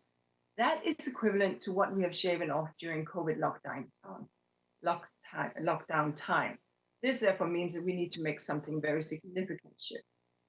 So that's on the sort of opportunity side, and we need to then understand the energy load that we're putting onto this, as well as pollution load in terms of e-waste and circularity that is still not present in the sector. But at the same time, obviously, we also know that this is this medium that can provide tremendous engagement and understanding, whether it's Alipay. We've been working with Alipay and Ant Financial. That led to the Ant Forest app that you may know, that whereby people contribute every time they make a purchase to forest restoration. So there are lots of opportunities here too. But we also want to emphasize that digitizing environmental data can transform the footprint, our environmental footprint, and really shed light. It brings transparency and measure, and companies, municipalities, and countries can more transparently, if we do it right, map their actions and their supply chains and compare and contrast. And we're beginning to see shareholders, as well as the general public, asking companies to be held to account. And this, we think, is quite positive, and we at UNEP are engaging many companies in this regard on their footprint. E-commerce is a huge thing that we all have taken to know and love right now, but we need to also understand that that has an amazing potential for, obviously, connectivity, but clearly also can really influence the market. I want to mention gaming, because gaming is something that my generation don't really understand, but the younger generation do. And with about 2.5 billion largely younger generation folks on gaming, we have engaged with some of the largest gaming companies, including Microsoft, Ubisoft, Supercell, to insert green nudges into the games, as well as to decarbonize their platforms. So that's the first message. Look, there's good and bad in here, but we can do something. My second message is that if we think about the digital economy, we really can integrate environmental data and insights as a core part of the operating system, rather than this add-on. And I have to give a dig at you, Fabrizio, a friendly one. We are not other areas. This is the platform on which we all are. And so it can't be an add-on. So we need to hardwire environmental sustainability, not as the add-on, but as the very platform upon which humanity sits. Without the air we breathe, the water we drink, the food we eat, and the clothes we wear, all of which comes largely from nature, we have nothing. So we need to understand that we are endangering our very existence. And so we need to hardwire environmental sustainability into this global operating system, quote unquote, that we are intending to set up. And here technology can really help us around the infrastructure, the standards, the digital algorithms, but we do this with intent, not by accident and not as an add-on thing. But this, as previous speakers have said, demands collaboration between public and private sector. Now, the third message that I have here is that if we harness the power of digitalization for the environment, then we need to understand that it comes with some challenges as well. People have spoken to connecting the unconnected, so I won't go there. People have spoken to the democratization of access, won't go there. But the issue of the citizen and freedom and the increasing privatization of digital public goods are real. We very much understand that the digital economy is essentially in the hands of, if we are honest, 8 companies. And countries are always playing catch up, and the UN is playing catch up. And we're not there because they are so much faster than these bureaucracies can be. So what do we need to do? Is it a new Hippocratic oath? Is it an understanding of how citizens and their governments can set up the guardrails within which business, digital and technology will work? These are areas for the environment world that we live, that we see at UNEP, because there's inappropriate, incomplete, non-factual environmental data that is being put out that we spend our time combating. I heard others speaking on other forms of abuse on the web. This becomes very important at a time when the environmental movement is beginning to come to the fore. And without blowing my horn, I will say that, and that's my fourth message, the environmental movement, including UNEP, have begun to understand how much more we need to offer up and use the digital ecosystem to make the world understand geospatial and environmental data, the infrastructure, the algorithms behind it. We need to have real-time info. People are waiting every time we come out with a new IPCC report or a new IPBES report or a new State of the World Environment report. Each of these need to be much more dynamic, but to do so, countries need to have the ability to upload and to access. And that full digital access is important. So on the digital ecosystem, this is one track we're working on. A second track that we're working on is on the digital transformation. Here, we at UNEP are employing the nudge and shift. So essentially, within apps, with companies, transforming consumption patterns, making people understand that circularity is a good thing, and that production and consumption can be sustainable, and that actions in nature, agriculture can be nature positive. You could do a lot by global mobilization in this way. So that's a digital transformation. And finally, on the governance, it's been spoken about a lot, but the environmentally related digital ecosystem is just not up and running yet. So at UNEP, we're working with all partners towards governance frameworks, towards business models, towards incentives, towards safeguards for public-private partnerships for that global digital collaboration. So what would all of this take? Well, first of all, the fundamentals, which is what we have been discussing all day today: ownership, privacy, inclusion, access, algorithm bias, security. These things are fundamental. It's about mitigating the sector's footprint, e-waste, supply chain, the whole, as well as energy, what you referred to. In the United Nations Environment Assembly, which is the highest level assembly, it is in a sense the General Assembly for Environment. It meets every 2 years, and the next one is scheduled for early next year. At that point in 2021, we hope and expect that ministers of environment will opine on this exact issue, will opine on the digital transformation and how for environmental sector, actually they can move this towards the progress that we want to see. And in the forum that runs besides the Environmental Assembly, the Science Policy Business Forum, we bring together the business sector, the scientists, as well as ourselves and member states and NGOs, precisely to dialogue on what that platform looks like. So we will take much of what we've learned today and much of what is in the strategy that the Secretary General has laid out, and take that with us. And we hope to engage with many partners who have been present today as we move forward. So with that, big congratulations once more, and we look forward to working with you. Thank you. Thank you so much, Inge, and for those inspiring words, and also for setting me straight that indeed environment is not another area. It is the area that makes all areas possible, and that point is well taken.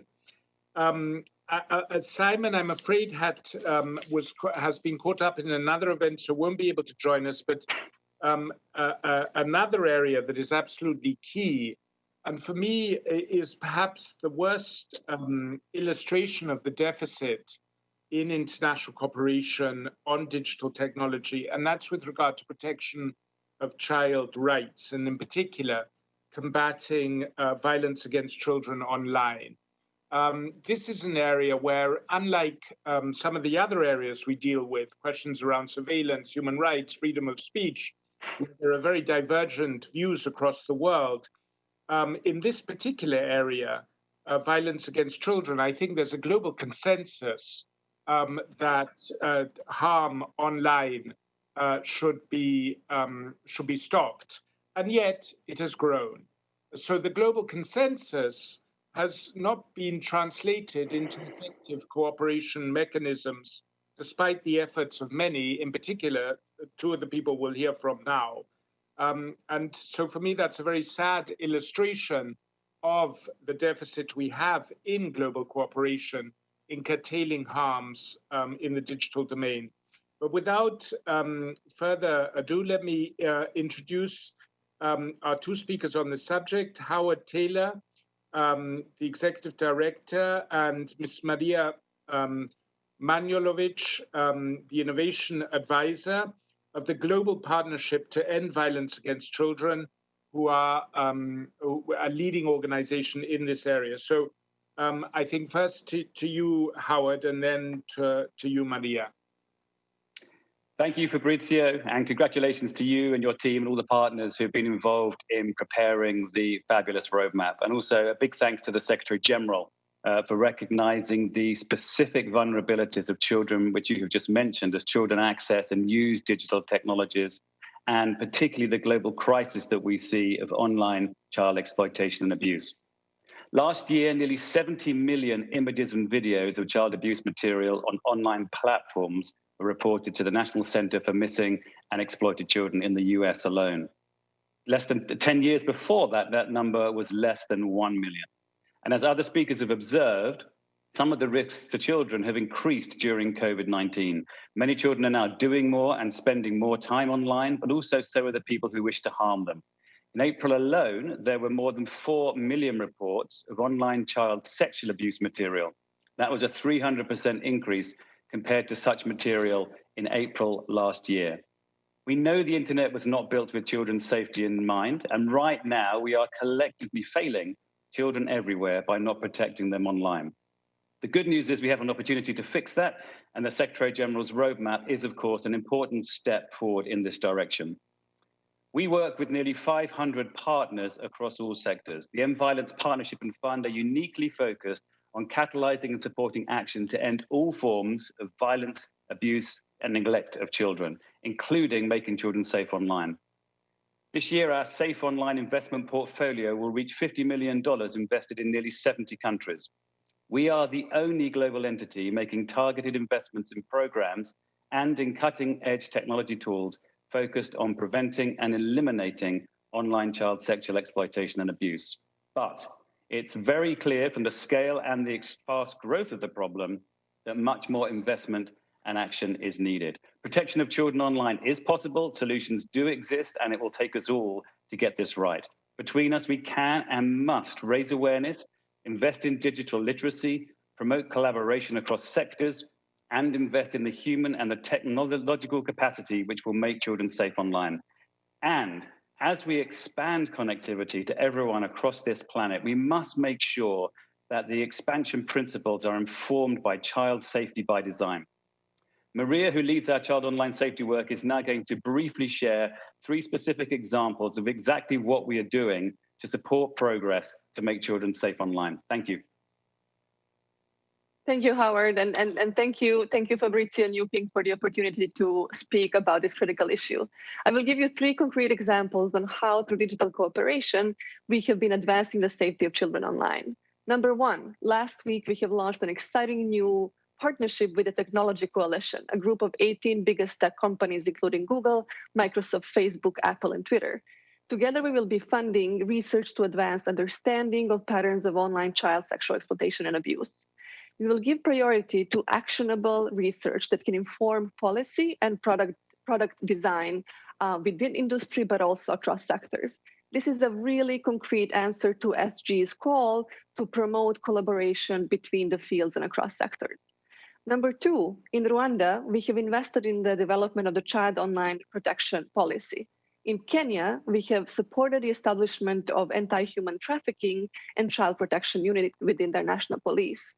And also in 10 countries on the African continent, we have funded the establishment of online reporting portals for child online abuse material.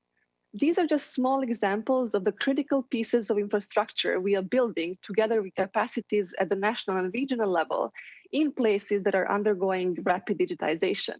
This is a direct response to SG's call for protection, safety, and universal connectivity. We are also working with the Broadband Commission and Giga Alliance to make sure that their work on school connectivity is informed by safety considerations around the most vulnerable people and children. And then lastly, this year, we are investing $13 million in technology tools for child online safety that are shareable, interoperable, and promote greater collaboration between key global players in the ecosystem. And these tools range from machine learning algorithms for identification and classification of child abuse material online to e-safety games and tools that promote safer behaviors of children and adolescents on digital platforms. And this work speaks to the SG's call for investment in digital public goods. And we have been working with UNICEF and the government of Norway to make sure that Digital Public Goods Alliance is promoting principles of safety by design as one of the key principles underpinning the development and design of new digital public goods. We look forward to working with all of you on the implementation of this roadmap and specifically on making sure that children are critical for our digital future. Thank you so much. Thank you so much, Maria and Howard. We're now going to the discussion segment of this program, and the first person I'd like to call on is Mr. Antigone Davis, Miss Antigone Davis, the Global Head of Safety of Facebook. Ms. Davis, please. Hi, thank you very much for this opportunity, and also just a tremendous congratulations to all of you who have developed this roadmap by having just finished launching something that involved 18 member companies. It is impressive to see such a large group come together with such diverse stakeholders to put together such an incredible initiative. So I'm going to speak very quickly about the partnership that was just discussed a minute ago, and give you a little more information about how technology companies are coming together at this moment in time to fight child exploitation online. I think this is particularly relevant to today's conversation. As Adrian put it, we consider this initiative a vehicle, much like what he just said, a vehicle that feeds into this roadmap. So just very quickly, this initiative involves 18 member companies, including Facebook, Google, Microsoft, Adobe, Yubo, a wide range of companies across the globe that have come together around 5 pillars of work: innovation, research, information and knowledge sharing, transparency and accountability, and probably most important to this call today, collective action. And this initiative will involve a multi-million-dollar fund for research and innovation. We will be partnering with the End Violence Against Children, Global Partnership Against End Violence Against Children, as well as with We Protect Global Alliance. And the goal here is to do this in a coordinated way and then ladder this into work like this roadmap. It is our hope that with this initiative, we can take forward the fight against exploitation of children online and really remove it to the darkest corners of the earth. And I'll stop there. Thank you so much. Now, next speaker is somebody that we managed to connect now, Daniel Stauffacher from the ICT for Peace Foundation. Daniel, you have the floor, please.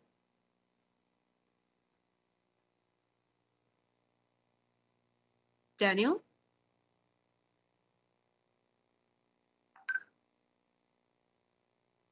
Daniel? I think he was on the line. I'm not sure why. All right, let's go to the next speaker and then we'll come back to Daniel again. The next speaker that we've actually had inscribed is Thomas Campbell, who is the founder and CEO of Future Grasp. Thomas? Hello, can you see and hear me okay? Yes, go ahead. Great, so thank you very much, Yuping, and it's a pleasure to join this distinguished forum. I am Tom Campbell, founder and CEO of Future Grasp, a US-based advisory group comprised of former senior US government leaders, top academic researchers, and successful serial entrepreneurs. We work with the corporate and government leaders to identify and assess emerging tech and their impact on policy and environment and responses, especially regarding critical digital issues such as AI. In 2019, we published under the advisory support of the United Nations Interregional Crime and Justice Research Institute, or UNICRI, the seminal report, Artificial Intelligence, an Overview of State Initiatives. There are now over 50 states with AI national plans in place or in draft form, demonstrating the profound interest in leveraging the capabilities of AI. So as states engage more deeply in both AI research and applications, it is critical that public and private sectors work together so that all income levels benefit. We applaud the publication of the Roadmap for Digital Cooperation toward this end. We must recognize that AI has profound implications across the full breadth of the roadmap, including inclusivity, capacity building, human rights, digital trust, security, stability, and digital cooperation. The challenge now is to propel more effective engagement with the private sector, which is critical to leverage the full promise of AI, such as offering greater economic use of digital goods, and to mitigate the risks, such as unethical applications of facial recognition and digital identification. We need to establish agreed upon principles for such collaboration and issue a call to action to build an accessible framework. Future Grasp stands ready to assist in the UN's efforts to leverage AI toward the achievement of the UN's Sustainable Development Goals within the next decade, and we look forward to working with partners around the world to ensure digital benefits are achieved for all people. Thank you again for allowing me a couple minutes on the floor, and I hand it back to you, Ping. Thank you so much, Thomas. We're now going to Henriette, who is the chairman of the Internet Governance Forum Multi-Stakeholder Advisory Group. Henriette, please. Thanks very much, Yuping, and I'll be very brief. I'm speaking on behalf of the Multi-Stakeholder Advisory Group of the Internet Governance Forum, and I really want to congratulate the SG, Fabrizio, and the team. The report that you've produced and the roadmap in particular really builds on work that has been done since the WSIS and work that is not easy to undertake. I particularly value that your recommendations and the 8 action areas are substantive, but they also take consideration of process and how important process that's legitimate and inclusive. And I just want to invite you all to be part of the IGF. And we are very pleased and honored that IGF Plus features so strongly in your recommendations. It's testimony of the work that has gone into the IGF since its launch in 2006. We recognize that there's lots more that we can do to be part of this growing effective architecture for digital cooperation. And to invite all of you to participate in IGF 2020, which will be virtual. And the themes of IGF 2020 resonates with remarks that have been made by speakers today. And we're working on 4 themes. The program will be built on these 4 themes, and environment is at the top of the list. The other themes are data, trust, and inclusion. So on that, just again, congratulations. You have the commitment of the IGF and all that's been part of it to contribute to this process. And please come to the IGF this year, take your discussion forward within that framework. You'll get lots of more valuable input. So thank you very much for the opportunity, and all strength to all who are going to be part of this process going forward. Thank you so much, Henriette. We count on the IGF and yourself as key partners in this endeavor. And so now, again, turning the floor to Daniel from ICT for Peace Foundation. I believe we finally managed to sort out the technical issues. Daniel, if I can give you the floor, please.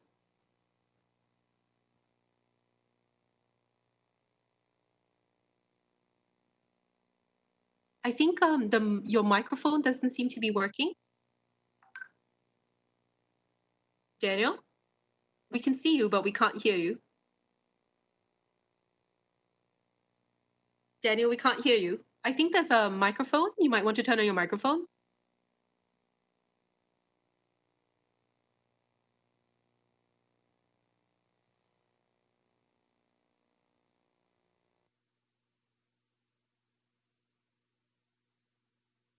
Unfortunately, the vagaries of technology. Perhaps, Daniel, we can see you, but we can't hear. Perhaps we could circulate your statement to all the attendees to make sure that it's on the record and we hear your very important views. We apologize for that.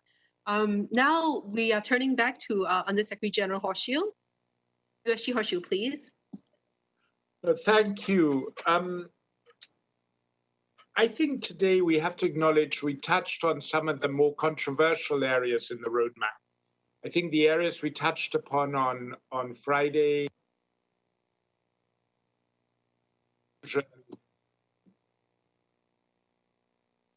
were less controversial than some of the areas we're talking about today. Artificial intelligence and the idea of some sort of platform to exchange experiences, not, as the French minister pointed out, it's not intended in any way as a new normative, norm-setting mechanism, but really to exchange best practices. And then the idea of a global political, senior-level political declaration around trust and security, which in the current international environment is also not without controversy. And of course, the governance mechanism, even if there is a wide level of consensus around the idea of IGF plus or plus plus, if we bring in the idea of not neglecting other models, has support, has a lot of support, but the whole idea of governance is controversial. So these are the more difficult areas that we discussed today. And I think they're difficult for two reasons. One reason which I hope is increasingly becoming superseded by more reasonable recognition of the reality. And that is the idea that innovation and regulation are antithetical, that any form of governance prevents innovation, and that innovation has to be pursued virtually in the digital domain at any cost. I mean, I think it's disputable if we look back on history that regulation that is antithetical to innovation. I don't think anybody would say the introduction, which happened, in fact, during my lifetime, of obligatory seatbelts in cars somehow held up the development of the automobile industry. And it would be a very hard argument to make. So putting in guardrails and safety mechanisms into new technologies, I think is something that has to be done and not antithetical to innovation. But the second point, which is harder to argue against, is that regulation inevitably reflects values. It reflects what any society sees as good or bad. It reflects what societies see as acceptable limitations. And of course, to do that is inherently political. And at this stage, the level of political consensus around these issues at a global level is very evasive and not really there. But I don't think we should let those challenges distract us too much. They're real and they have to be dealt with, and they won't be easy to deal with. But at the same time, we do have to ask ourselves, not just what are the risks of moving forward, but what are the risks of doing nothing? What is the opportunity cost of not trying to develop global frameworks? What is the opportunity cost of not having an articulation, a high-level articulation of global principles? And I think it's fairly easy to see that we will have an ever more fragmented approach to the internet, that we will have ever stronger clashes of values, and that we will have global harms, even in areas where there is a global consensus, like in protecting children on the internet. So in weighing the risks, and the risks are real in moving forward, I feel strongly that we have to weigh them against the risk of doing nothing. And I think as beneficial as this technology is, like all technologies preceding it, it requires global steerage. And it's for our generation to undertake that. And as public policy, people involved with public policy, it would be a renunciation and an abdication of our responsibilities to let the difficulty inhibit us or make us sit there with folded arms. But no doubt it is going to be difficult. And no doubt the only way forward is in this sort of cross-stakeholder alliance, cross-regional alliance and cross-stakeholder alliance. And I would share the words of many speakers who've welcomed the consensus there is around some of the ideas in the roadmap. I don't think that's coincidental, because the roadmap was put together with an extraordinary diverse group of stakeholders, extraordinary diverse nationalities, age groups involved. And I think, but the translation of it into a reality, the translation from something aspirational into something that really has impact in the world in terms of maximizing benefits, curtailing harms, is going to be a long, hard road ahead. And we hope very much that we can translate the many words of support we've heard today into continued engagement, into making this roadmap a reality, to ensure that digital technologies better serve the security, better serve the development, better serve the human rights of the current and of future generations. But thank you so much. We look forward to working closely together as we move forward. And thank you all for your support.